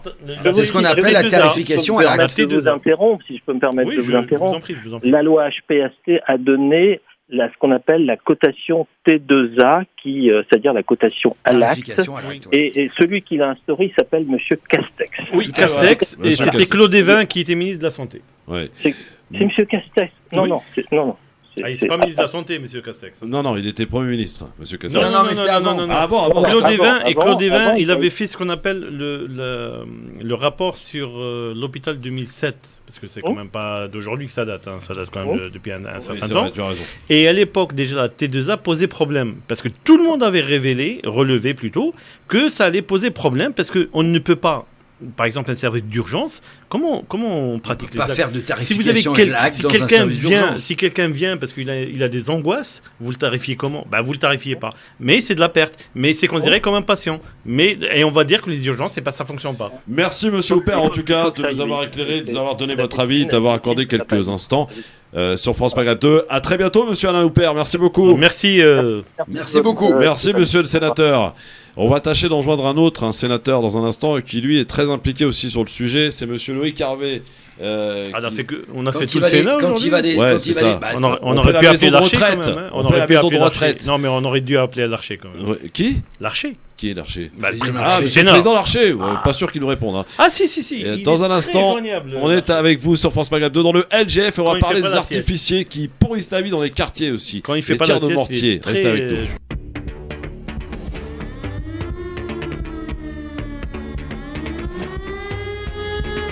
Merci d'être avec nous en direct sur France Maghreb 2 dans le LGF avec vos appels, messieurs, dames, au 01 46 36 19 05 pour nous joindre et pour partager, pour débattre avec nous de ces sujets. On parle évidemment des soignants. Alors, grâce à Nicolas et Sofiane, aujourd'hui, on a revu le chiffre à la baisse parce que il est plus près de la réalité visiblement. C'est vrai qu'on a entendu partout dans les médias qu'il s'agissait de 15 000 soignants. En fait, il s'agirait plus proche de l'arrêté, autour de 2500. Allez, on va avoir une fourchette entre 2005 et 5000. Voilà, ce qui correspond plus évidemment aux chiffres réels de soignants qui ont été suspendus. Pourquoi ? Pour avoir refusé tout simplement de se faire vacciner. Pour avoir pris la liberté de se faire vacciner ou pas. Et effectivement, on a fermé des cabinets médicaux. Il y a quelques instants, on en parlait avec monsieur Alain Huppert qui nous disait qu'il y a des médecins traitants, des médecins généralistes qui ont dû fermer leur cabinet et qui n'ont pas été remplacés parce que eux, ils avaient considéré que de se faire vacciner, ils n'étaient pas favorables. Et que, voilà. Alors Christophe, il faut d'ailleurs dire que dans ces 2505, si on estime à 5000, il y en a beaucoup qui n'ont pas envie de revenir, qui ont commencé une nouvelle vie. Oui. C'est parce que la rémunération, on revient au même problème tout à l'heure, leur rémunération est tellement faible qu'ils ont... C'est quand même très dur les gardes de nuit. C'est très dur les gardes de nuit. Une aide-soignante, c'est 1300, je crois, 1300 € par mois. Donc aujourd'hui, il y en a plein qui ont refait leur vie. On le voit d'ailleurs souvent dans des reportages, qui ont essayé de partir dans des restaurants, ouvrir même des restos, changer de vie. Et donc, je suis pas si sûr que sur les 2500, il y en a 2500 qui veulent revenir. On est quand même aussi sur un changement sociétal. D'accord ? On est sur un changement sociétal qui veut qu'aujourd'hui, il faut qu'on soit heureux. C'est une injonction au bonheur. Il faut qu'on soit heureux. Donc les gens, pour un oui, pour un non, ils vont aller vers ce qu'eux, ils considèrent comme étant plus favorable à leur bonheur. Et c'est très significatif d'ailleurs vers la tranche d'âge 30-40 ans, où aujourd'hui, on voit beaucoup de jeunes cadres, au lieu de se battre dans les grandes sociétés commerciales, qui arrêtent direct, qui partent en province et qui montent effectivement, qui deviennent paysans, etc. C'est très intéressant. Il y a vraiment un mouvement de société très intéressant ces derniers temps. Mais c'est ça, et ça on ne le prend pas en compte dans tout ce qui se passe. C'est-à-dire qu'aujourd'hui, je te dis, parce qu'il y a deux visions de la société. Il y a la vision réelle et il y a la vision comptable. La vision comptable, c'est quand on essaie de quantifier et codifier toute action de l'être humain. Par exemple, on parlait tout à l'heure des transports, c'est pareil. Par rapport à la voiture et tout. La voiture, elle a été nécessaire à un moment donné où les distances étaient très grandes, etc. Où je dirais les écarts entre villes étaient importants et tout. Sofiane, les écarts entre villes et campagne, ça reste encore. Ah, oui. Aujourd'hui, à la campagne, les couples ont 2 voitures et il faut prendre sa voiture pour aller chercher du pain. Il faut arrêter aussi d'être anti-voiture tout le temps. Mais bon. C'est pas être anti-voiture, c'est expliquer. Dans les villes, en tout cas, effectivement, mais au-delà de ça, on a envie de respirer, on a envie de vivre. Question, messieurs, est-ce que vous êtes prêts à suivre les recommandations du nouveau porte-parole du gouvernement, monsieur Véran, qui nous demande, à nous, Français, de faire des économies. De bout de chandelle. Mais des économies de quoi? Alors attendez, débrancher la box, couper la Wi-Fi, débrancher la télé la nuit, baisser la température du chauffage lorsqu'on en aura besoin, éviter de faire des machines la journée. Voilà. Moi, je suis prêt. Je suis prêt d'ailleurs, même aujourd'hui, excuse-moi, mais moi, souvent, par exemple, quand je fais une machine, je la programme plus tôt. Alors, tant pis pour les voisins du dessous, mais plutôt le soir. Parce que je sais que l'électricité est moins chère d'ailleurs. Heure creuse. Mais je vais quand même donner une information à M. Véran, parce qu'il n'est peut-être pas au courant. Toutes les box, aujourd'hui, intègrent ce qu'on appelle un régime basse consommation, donc qui est très économique. Voilà. Sauf que quand tu allumes ta box, elle prend plus de temps à s'allumer. Ouais. Et on dit souvent d'ailleurs, quand on éteint un téléviseur, par contre, quand on le rallume, ça bouffe encore plus d'électricité que quand on le laisse rallumer en veille. C'est idiot. Donc il y a des choses qui sont un peu idiotes. Est-ce que vous êtes prêts à faire les recommandations? Est-ce que vous êtes prêts à faire comment on appelle ça, des sacrifices? Est-ce que vous êtes prêts à faire suivre ces petits gestes qui semble-t-il... Alors par exemple, il y a des grandes enseignes de magasins qui vont éteindre les lumières, par exemple. Ah ben bien sûr. Ça, les enseignes dans le métro ou les magasins la nuit qui restent allumés, bien évidemment, je suis d'accord. Même moi, dans ma vie de tous les jours, je fais attention. Je fais attention à peut-être prendre plus le train que l'avion. Si je peux aller pas trop loin. D'abord, je suis un nouveau cycliste depuis quelques années. Parce que pas toujours les règles. Tu nous l'as dit ici. Je rappelle. Oui, je sais. Tu grilles les feux et tout. C'est pas bien. Ouais, c'est pas bien. Tiens, Christophe. 0146 36 19 pendant la pub, tu vas voir. Est-ce que vous êtes prêts à faire des sacrifices? Est-ce que vous êtes prêts à suivre les recommandations de M. Véran pour faire des économies? Christophe, pourquoi on parle tout le temps de sacrifices? C'est-à-dire, soit les gens sont convaincus de ce qu'ils vont faire, soit ils ne le sont pas et ils ne le feront jamais. On dirait qu'on est...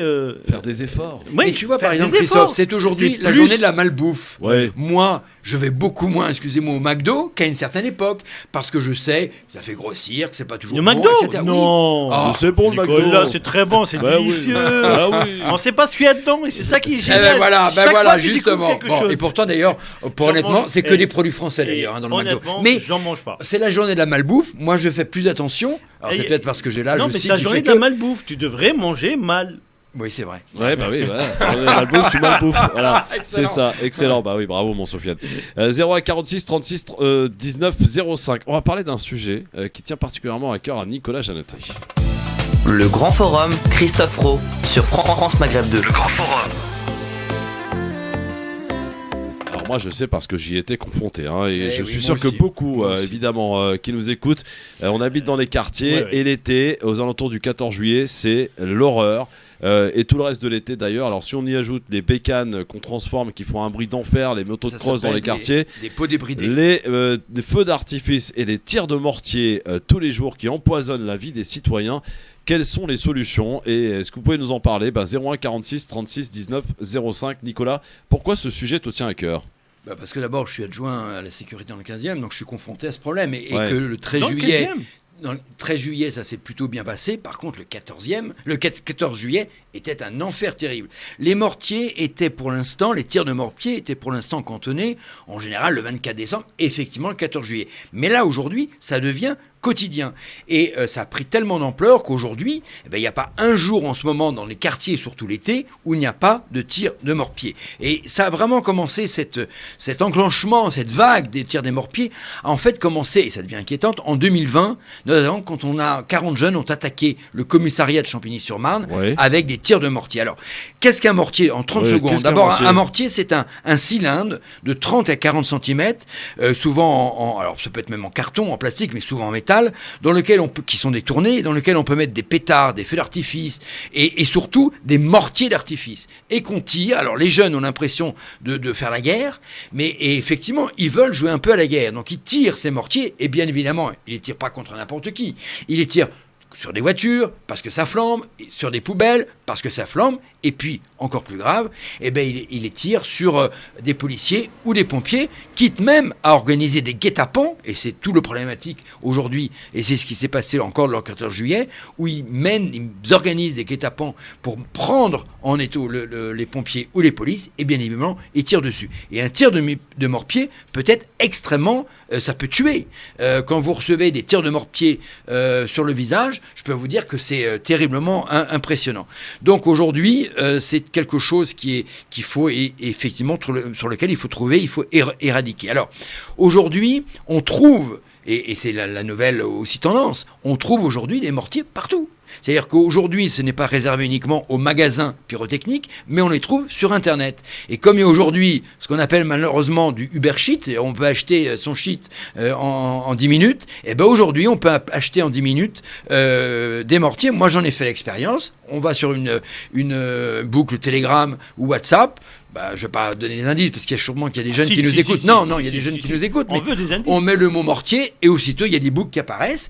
Et excusez-moi, on peut acheter aujourd'hui des mortiers en 10 minutes. Et aujourd'hui, face à une jeunesse qui s'emmerde, il faut bien le dire, et qui le soir, souvent, n'a rien à faire, ils s'amusent à tirer les mortiers. Alors, au lieu, bien évidemment, de tirer en l'air, ils tirent, bien évidemment, sur des gens. Alors, il y a une loi. Il y a eu la loi sécurité globale en 2021 qui a dit que l'achat, la détention, l'utilisation et la vente de mortiers d'artifice à des non-professionnels était valable de 6 mois d'emprisonnement et de 7 500 € d'amende. Et c'est primé, c'est doublé si l'achat se fait sur Internet. Mais encore aujourd'hui, on en trouve bien évidemment beaucoup trop. Alors Sofiane, ce problème des mortiers qui empoisonnent, c'est vrai, la vie des citoyens dans les quartiers la nuit pendant l'été, c'est catastrophique, quoi. Oui, ça on est bien d'accord, c'est ça un vrai fléau. Un fléau, mais de là à dire que quand même, parce que il faut quand même remettre les choses à leur place. Tu as dit un mot important, Nicolas, c'est les jeunes s'emmerdent. Les jeunes ne tirent pas que sur les flics et sur eux, ils se tirent entre eux parce que c'est un jeu. C'est ce qu'on appelle une rixe. Non, des fois c'est un jeu. Regarde, on tire sur un gars, on rigole, et il y a tout le monde qui rigole, ça fait rire tout le monde, sauf que si le gars meurt, il y a moins de gens qui rigolent. Ça, c'est le premier point. Deuxième point, les mortiers aujourd'hui, avant, ça a toujours existé. Les mortiers, c'est pas d'aujourd'hui. Les Apaches à l'époque, dans les années 50, ou même les bandes, parce qu'on a l'impression qu'aujourd'hui, on est en train de découvrir des choses. Sauf qu'aujourd'hui, l'information allant plus vite, et les réseaux sociaux fait que ça amplifie, c'est une sorte de caisse de résonance énorme. T'as un feu qui se moi depuis que je me rappelle, les feux le 14 juillet, ça a toujours existé. C'est pas cette année qu'on vient de découvrir qu'il y a des feux le 14 juillet. Ouais. Maintenant, cette problématique-là, c'est qu'on a fait une loi, on a pendu une loi, et la loi pour moi, elle vient quand il n'y a pas de réponse. Mais là, la véritable réponse, c'est le questionnement. Ces jeunes-là, pourquoi on en arrive à cette bien sûr. Voilà. Et je ne veux pas les défendre, parce qu'il y a des jeunes cons. Et la question, c'est comment aujourd'hui prévenir ces tirs de mortier. On a interdit, la loi l'interdit, mais on ne pourra jamais interdire la vente sur Internet mais tu sais ou bien, sur les Nicolas, réseaux sociaux. Quand c'est interdit, c'est plus jouissif. C'est rigolo. Bien évidemment. Non, c'est plus jouissif. Donc, il faut faire de la prévention dans les écoles. Mais tu sais, écoutez-moi, c'est quand même très grave. Le 14 juillet, dans le 20e, ils ont tiré sur une maison de retraite. C'est arrivé sur le balcon, ça a enflammé le balcon, et toute la maison de retraite dans le 20e a dû être déménagée dans la nuit de force, parce que tout l'immeuble a pris feu. Et il devait y avoir de jeunes cons qui étaient en train de rire parce que ça bien évidemment. Et je vais même te dire, les jeunes qu'on chope, on les emmène au commissariat, ils sont mineurs, on les met au trou pendant 2 heures, et au bout de 2 heures, soit les parents... Bah, ou trop, oui. Ouais, ça, c'est à l'ancienne, Nico. Ça s'appelle une garde de vue. Ouais. Garde à vue. Pendant une heure, soit les parents arrivent, de toute façon, ils sont libérés, soit l'avocat arrive et on les libère de toute façon. Et ils sont presque fiers d'avoir été au commissariat et d'avoir été enfermés. Oui, parce qu'ils racontent ensuite, ça en fait des héros. Moi, j'ai été, toi, tu l'as été pas. Ah bon? Eh ben, la prochaine fois, tu vas, toi, tirer le mortier de façon à ce que tu ailles justement au commissariat. Ça montre la limite. Ça montre quoi? Ça montre la limite des lois. Oui. D'accord. La loi ne peut pas être la réponse à tout. La loi, dans les pays, dans les civilisations, la loi est arrivée quand il y avait des interrogations sur des points de détail. C'est-à-dire, voilà, c'est sur. Là aujourd'hui, pourquoi les jeunes s'emmerdent dans les cités? Parce que moi, je viens d'un pays qui s'appelle l'Algérie. J'ai grandi là-bas jusqu'à mes 16 ans, avant d'arriver ici. Quand je suis arrivé ici, j'ai trouvé qu'en France, il y avait beaucoup de choses à faire. Il y a les musées, il y a les trucs. Pourquoi on n'arrive pas? Là, tu rouvres le débat, notamment parce qu'il faut ce passage d'intégration de certaines communautés dans les quartiers où les jeunes ne sont pas intégrés, qu'il n'y a pas assez d'espace d'animation. Nicolas, moi je viens d'ailleurs. Les jeunes dont tu parles sont nés ici. Faut arrêter de dire d'intégration. Ils s'intègrent dans un pays où... Il a raison, ils sont nés ici. Ils sont nés ici pour beaucoup. Non, mais il faut arrêter. Pour la majorité. Le mot intégration peut me concerner moi, parce que je viens d'ailleurs, mais les gens qui sont nés ici, ils s'intègrent à quoi? Ils vont s'intégrer à quoi exactement? Il faut qu'ils se désintègrent pour qu'on les considère? Non. C'est... Qu'est-ce qu'on fait? Qu'est-ce qu'on a fait? Parce que depuis la nuit des temps, depuis le Moyen-Âge, si tu veux, d'accord, il y avait des pauvres, des gens qui étaient plus aisés, qui avaient accès à beaucoup de choses, et que les pauvres, eh ben, il y avait la rapine, il y avait le vol, il y avait le truc. C'est l'éducation. C'est au-delà de ça. L'éducation familiale. Au-delà de ça, mon ami. C'est la place de chacun dans la société, et la société qu'on veut construire ensemble. Bon. Si ce petit jeune, chaque fois on lui dit, eh ben toi, qui est né ici, qui a grandi ici, qui fait ses études ici, dont la culture c'est TF1, France 2, etc. On lui dit, mais il faut que tu t'intègres. Ben effectivement, la première chose qu'il va faire, envie de s'intégrer. La première chose qu'il va faire, il va te démontrer, il va vous donner raison à tous, en disant voilà, moi je vais mettre le feu, je vais emmerder toute cette bourgeoisie, parce qu'il faut appeler un chat, qui ne veut pas de moi. Bon, dans un instant, on sera avec Linda de Nancy. Ma Linda, ne bouge pas. Je t'accueille dans un instant juste après la pub. Faut bien remplir un peu les caisses, ma chère Linda. Et on se retrouve dans un instant avec vos appels au 01 46 36 19 05. Je suis né ailleurs. Oui, mais on a bien compris que t'es né ailleurs. 01 46 36 19 05. Oui, être né quelque part. Maxime Forestier. Je vais te dire un truc, cher Nicolas. Oui, tu lui dis en antenne alors, d'accord? Parce qu'on passe ta pub là, d'accord? 01 46 36 19 05. Les tirs de mortier, les feux d'artifice vous empoisonnent-ils la vie pendant l'été dans les quartiers? On en parle dans un instant avec vous au standard.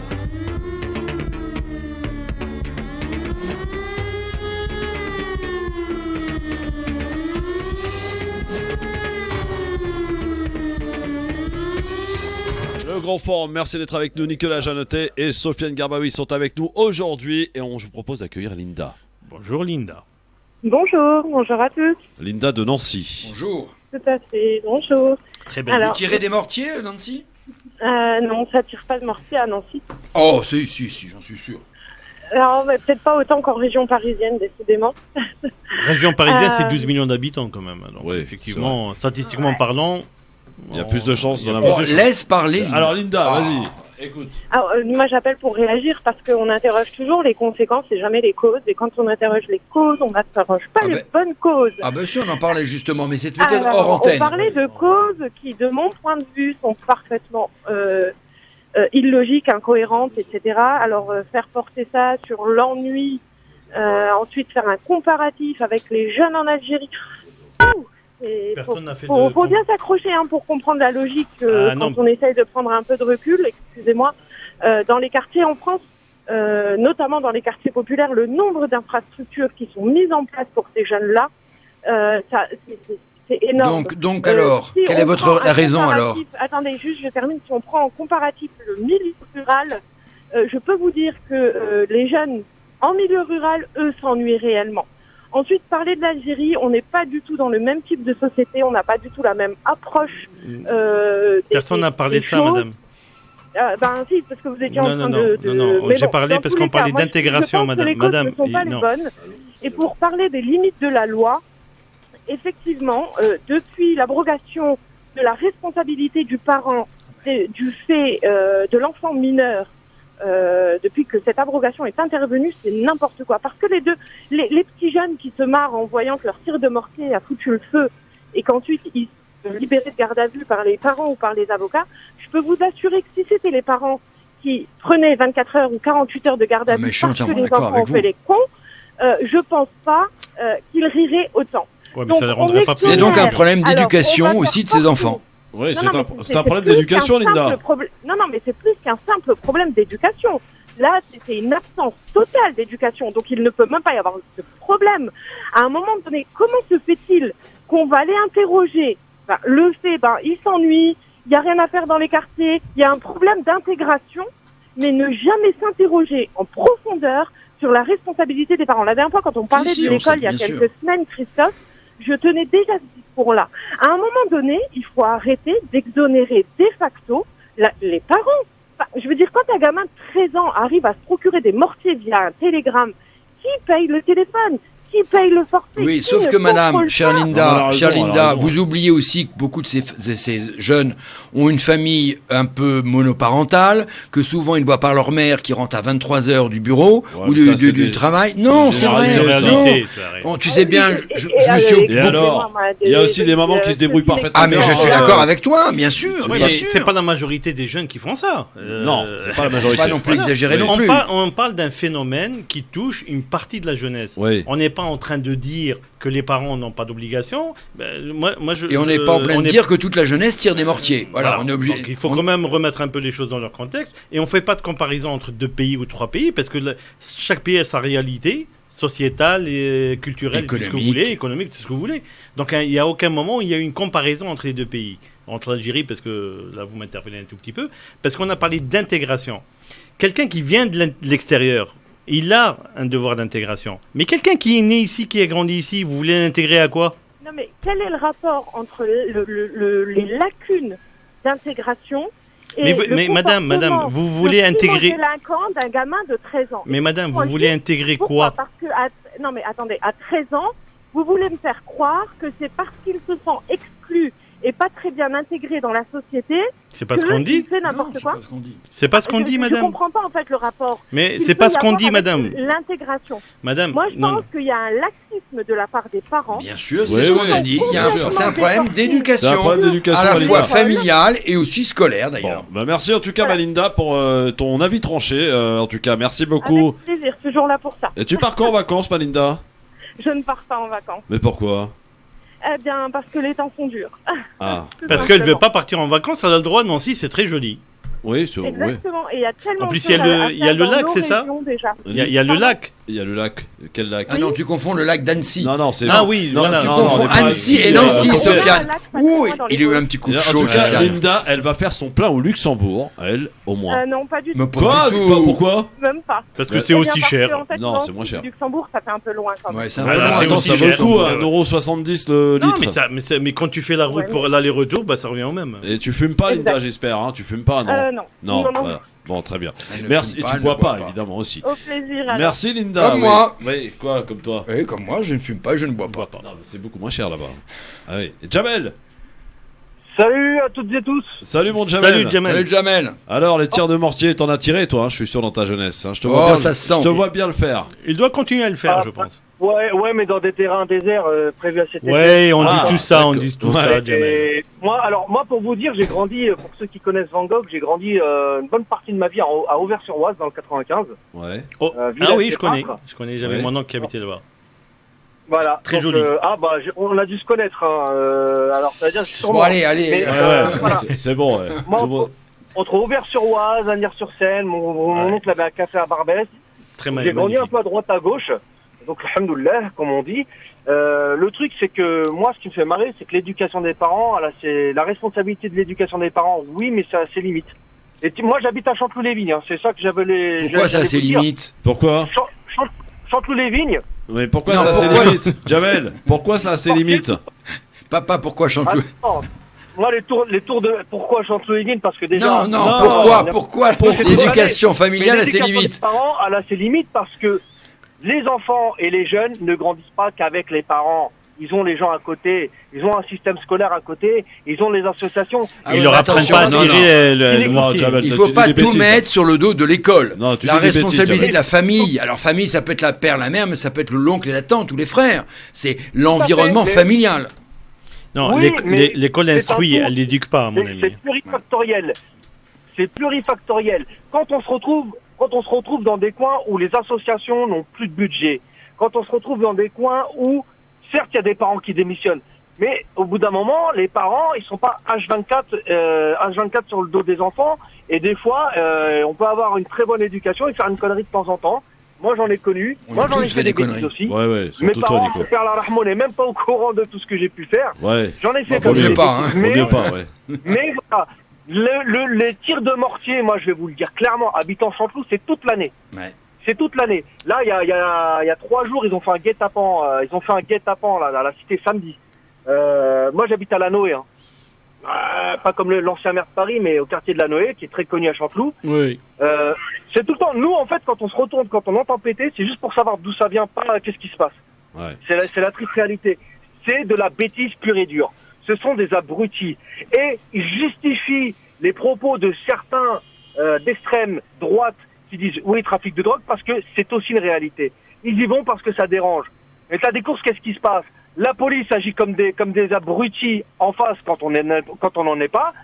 Peut-être pas de l'autre abrutis, côté, ils viennent quand on a besoin d'eux, et les bons flics passent pour des mauvais. Mais de l'autre côté, nous, quand on voit Chanteloup-Lévy, Asnières, etc., on va passer direct, on va être catalogué, on renforce les clichés qui sont là depuis des décennies. Je suis d'accord. Et ça, c'est dégueulasse. Et on paye pour une poignée d'imbéciles. Merci mon Jamel pour cet avis tranché en tout cas. On a bien compris que tu étais très concerné par le tir des mortiers. Hein. Ça m'inquiète un peu. Il doit en faire. Ouais, tu dois en faire mon Jamel. Je suis sûr que t'en fais toi. Hein, je sais pas. Entre nous, hein, Jamel, on le dira pas. Voilà. T'en as jamais tiré, Jamel? T'en as jamais tiré des mortiers, Jamel?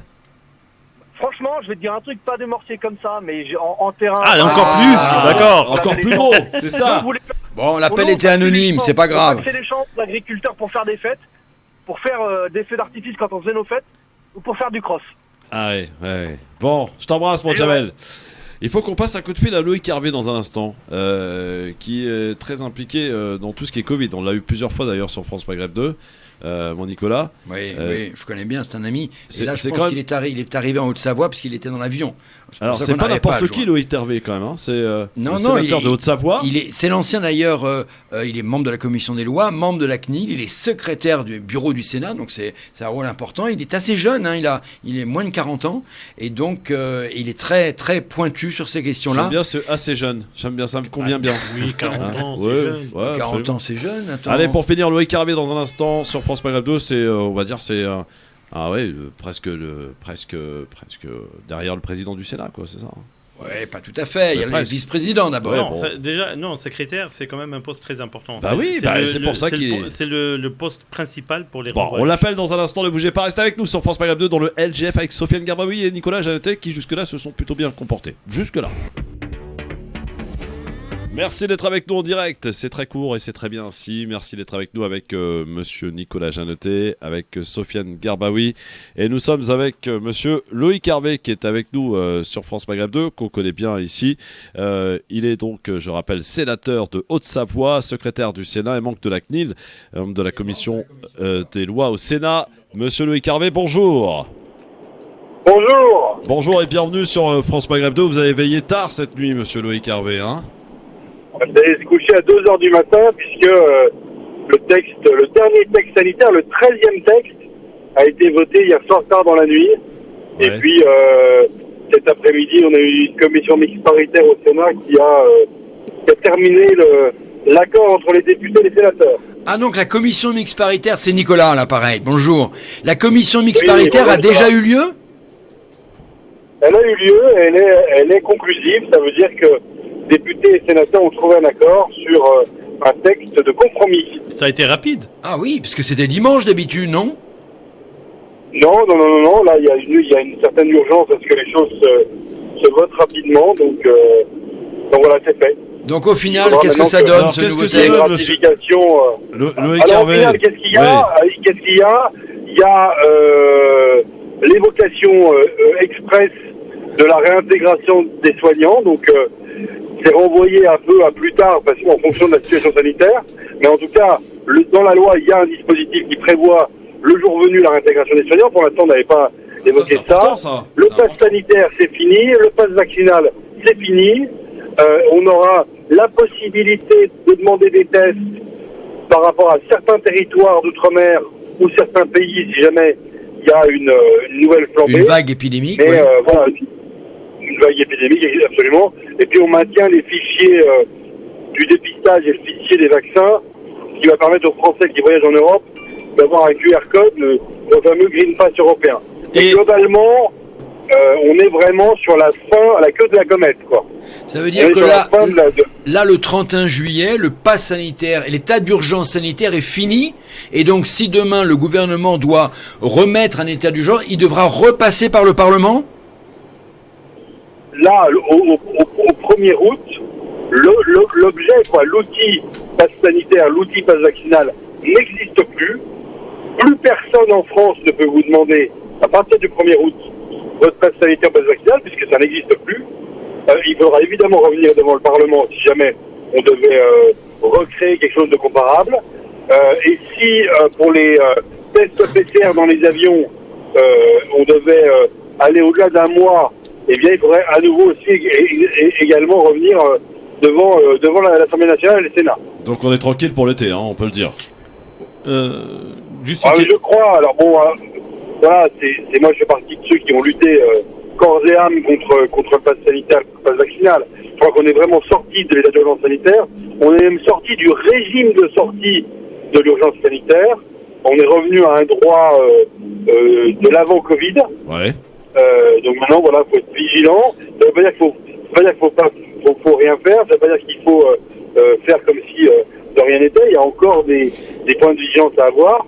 Mais sur un plan juridique, c'est terminé. Mais concrètement, si demain il y a une nouvelle vague de Covid 6 par exemple ou 7, le gouvernement devra saisir le Parlement pour à nouveau mettre en place le pass sanitaire et déclarer éventuellement l'état d'urgence sanitaire.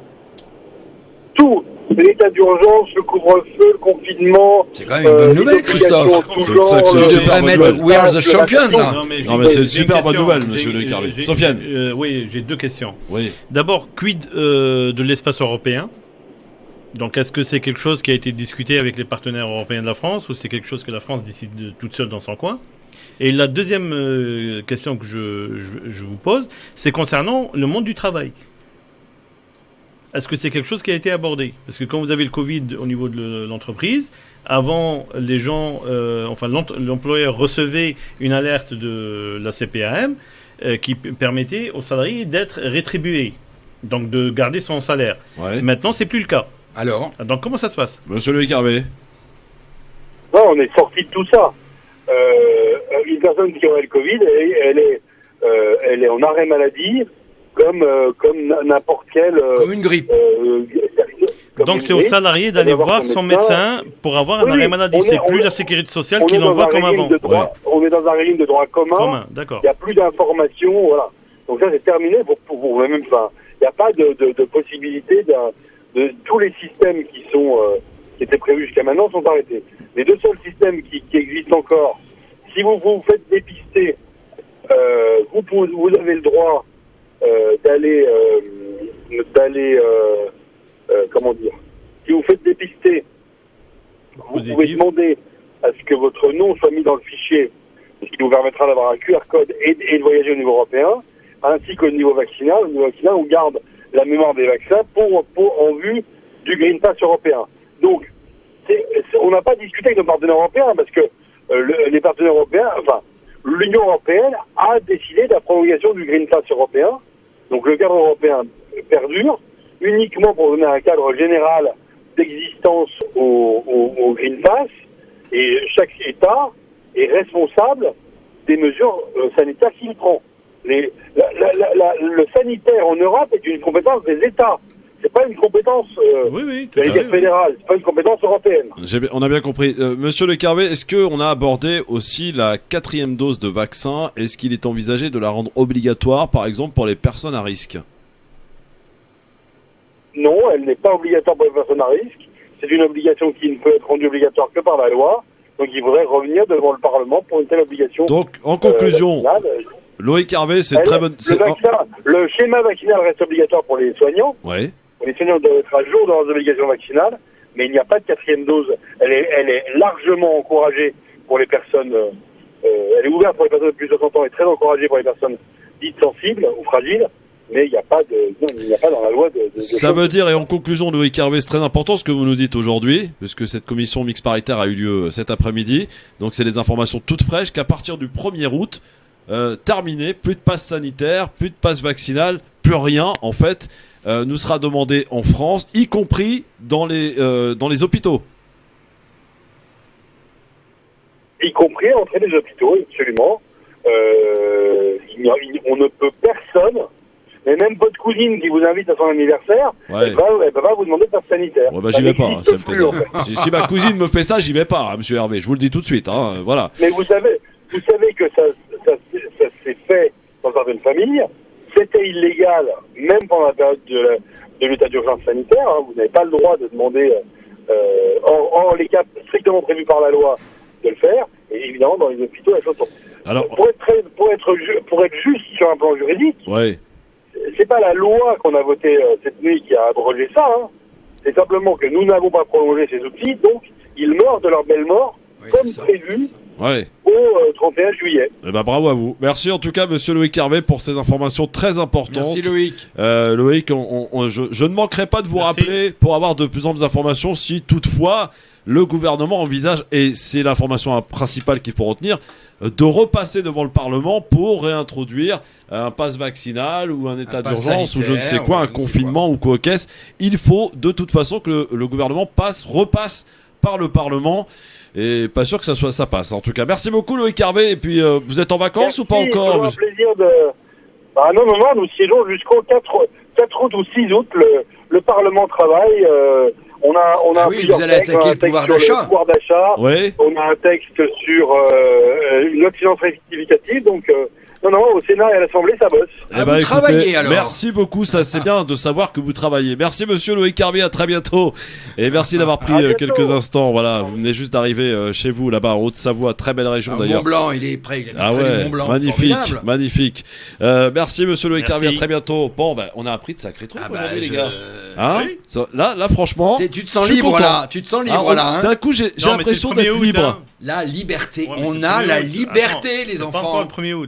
Ouais, mais attends, c'est bientôt, ça va. Avec la guerre d'Ukraine. Avec la guerre d'Ukraine, on sait pas que c'est le 1er août. Il y aura un 1er août ou pas? Liberté. Il est pas mal. Sofiane Garbaoui, tu reviens demain? Je vais essayer.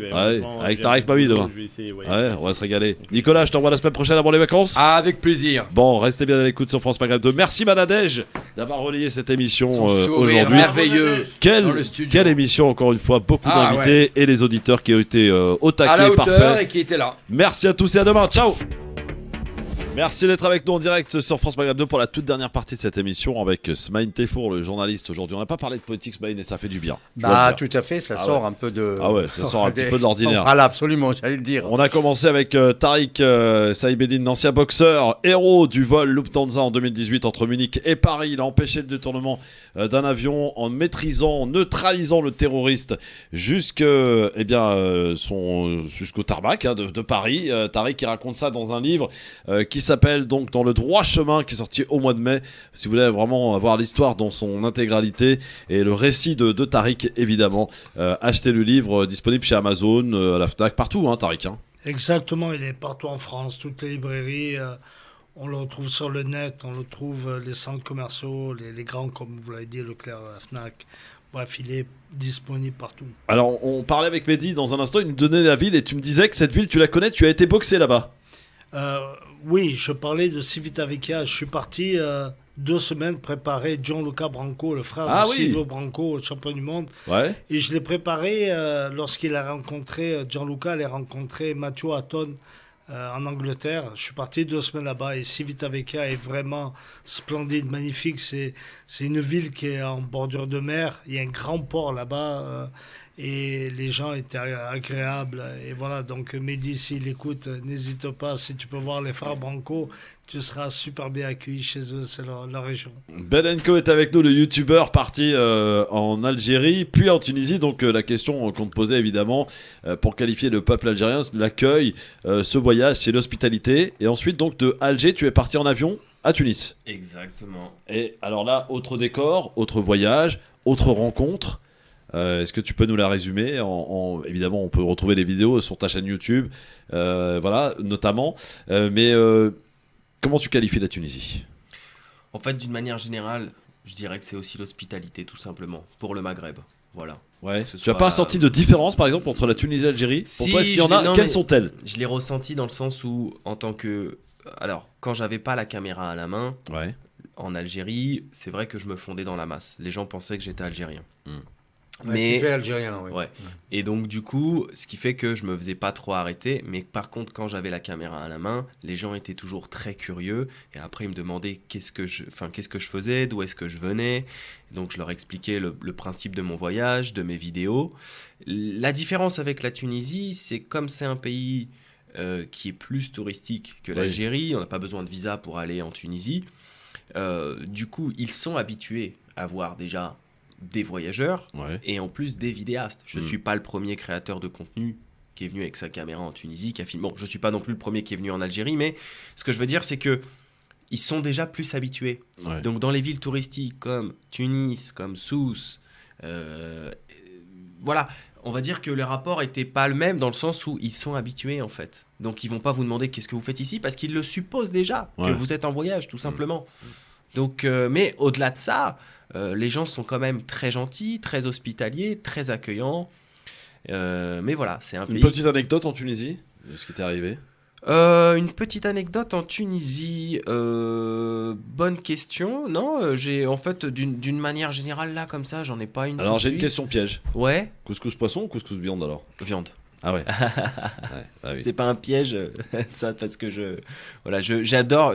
Alors ça a été une découverte. J'avais jamais mangé de couscous au poisson, mais j'ai mangé du couscous au poulpe. Ah oui. Et ça c'est je savais même pas que ça existait. Où ça à Kerkena, sur l'archipel de Kerkena. Bah justement, ça pour moi, Kerkena, ça a été une belle découverte parce que je savais. On apprend des choses. Hein, Ah oui. Au poulpe. Je savais pas qu'il y avait déjà un couscous au poisson. Comment ça, tu savais pas? Je te jure, parce qu'on le fait pas en Ouest algérien. En Tunisie. Ah oui, en Tunisie, oui, mais pas. En Algérie, il a parlé tout à l'heure de Gigel, c'est ça? Ouais, mais. Tu avais dit qu'à Gigel, il y avait du couscous au poisson, c'est ça? Ou je me trompe? Non, moi non. Gigel, Gigel, c'est ça. Gigel, couscous noir. Je l'ai bien retenu, ouais. Je l'ai bien retenu. D'abord, on mange du couscous au poisson, je crois. Bah parce qu'ils sont limitrophes. Voilà, ils sont là, donc à la lisière, donc de la Tunisie. Par exemple, nous autres qui sommes d'Oran, nous sommes beaucoup plus proches des Marocains.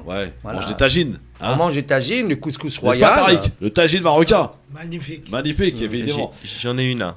Une bonne anecdote. Ah, vas-y, raconte. Donc, un jour, en Tunisie, je décide d'aller visiter une ville non touristique. Donc, je regarde autour de Tunis, qu'est-ce qu'il peut y avoir. Et là, je repère une ville qui s'appelle Béja. J'arrive à Béja, donc forcément aucun touriste étranger, parce que ce n'est pas une ville touristique. Je marche, je suis avec la caméra, j'explore. Et là, je vois un monsieur qui a un petit stand de street food qui vend des boissons, en fait. Donc, je lui demande qu'est-ce que c'est, mais je comprends pas. Et il me dit, c'est bon pour le ventre, c'est bon pour les intestins, c'est bon pour les maux de tête. Je bois. Et la première gorgée, ça avait l'air rafraîchissant, il y avait des glaçons, ça donnait envie. Première gorgée, amère. Je dis, mais qu'est-ce que c'est que ce truc? Et là, mais j'avais soif. Et finalement, la deuxième gorgée était un peu, on va dire, étrange, mais j'ai bu. Et après, il y a une dame, en fait, derrière, qui m'a expliqué, c'est du fenugrec. C'est une boisson, en fait, qui est très bonne, qui est préparée à base de fenugrec. Et je savais même pas qu'est-ce que c'était, pour être honnête, mais voilà, c'est comme ça, on en apprend en voyage, bon. Et ça a fait beaucoup rire tout le monde, en fait, tout le monde m'a dit c'est bon, mais par contre, quand t'en bois après, normalement, tu t'es censé sentir mauvais, ta transpiration n'est pas bonne après que tu aies bu ça, voilà. Alors oui. J'ai pas fait attention. Alors, on a Ahmed qui attend depuis super longtemps, là, qui souhaite te poser une question. Ahmed, bonsoir. Ouais, bonsoir à toute l'équipe. Alors, on arrive à la fin, alors rapidement, Ahmed, vas-y. Ouais, on va aller rapidement. Ben, juste une petite question, donc, puisque l'Algérie, c'est vrai qu'on en parle très peu souvent. Et moi, je suis content quand j'ai vu sur tes réseaux le voyage que tu as pu faire découvrir à beaucoup de gens. Et franchement, ça m'a fait chaud au cœur. Je suis d'origine algérienne. Moi, je suis de la région de Tlemcen. Je connais bien Alger, je connais bien Oran.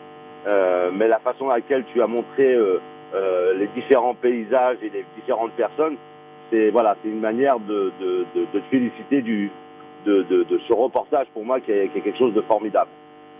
Merci Ahmed, voilà pour féliciter Ben pour avoir retransmis donc ce beau voyage, que ce soit en Algérie, en Tunisie. Désolé Ben, Ahmed, pardon, parce qu'on n'a plus le temps. Je voulais vous remercier évidemment. Alors Tariq, merci beaucoup. On rappelle le livre donc qui s'appelle Dans le droit chemin. Dans le droit chemin, et ça parle donc de cette expérience assez incroyable qui t'est arrivée lors de ton retour de Munich en direction de Paris dans ce vol Lufthansa où tu as empêché le détournement d'un avion en neutralisant le terroriste dans l'avion jusqu'au tarmac à Paris. Et Ben Enco, donc le youtubeur, parti en Algérie et en Tunisie. C'est quoi le prochain voyage, Ben ?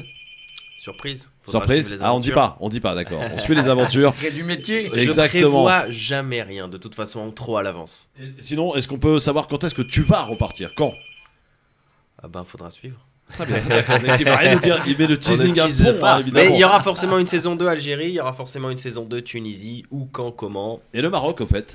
Maroc, j'y suis déjà allé 2 fois, mais je n'ai pas tout vu, je n'ai pas tout fait, donc on y retournera aussi avec grand plaisir. Une saison 3, bien sûr, avec plaisir. Merci beaucoup Ben, en tout cas tu connais l'adresse, maintenant tu repasses ici, à chaque fois que tu reviens de voyage pour nous dire un peu comment ça s'est passé. On est preneur, on aime beaucoup. Avec grand plaisir. Merci beaucoup Ben, merci mon Smaïn. Bah je t'en prie. Bon, aujourd'hui t'as pas beaucoup bossé, mais bon, c'était sympa. Bah, c'est pas grave, ils m'ont permis de me reposer un peu. Demain, rendez-vous avec Farid Tamsamani, avec Sofiane Garbaoui et Tariq Pami. Salut à tous, bonne soirée et à demain.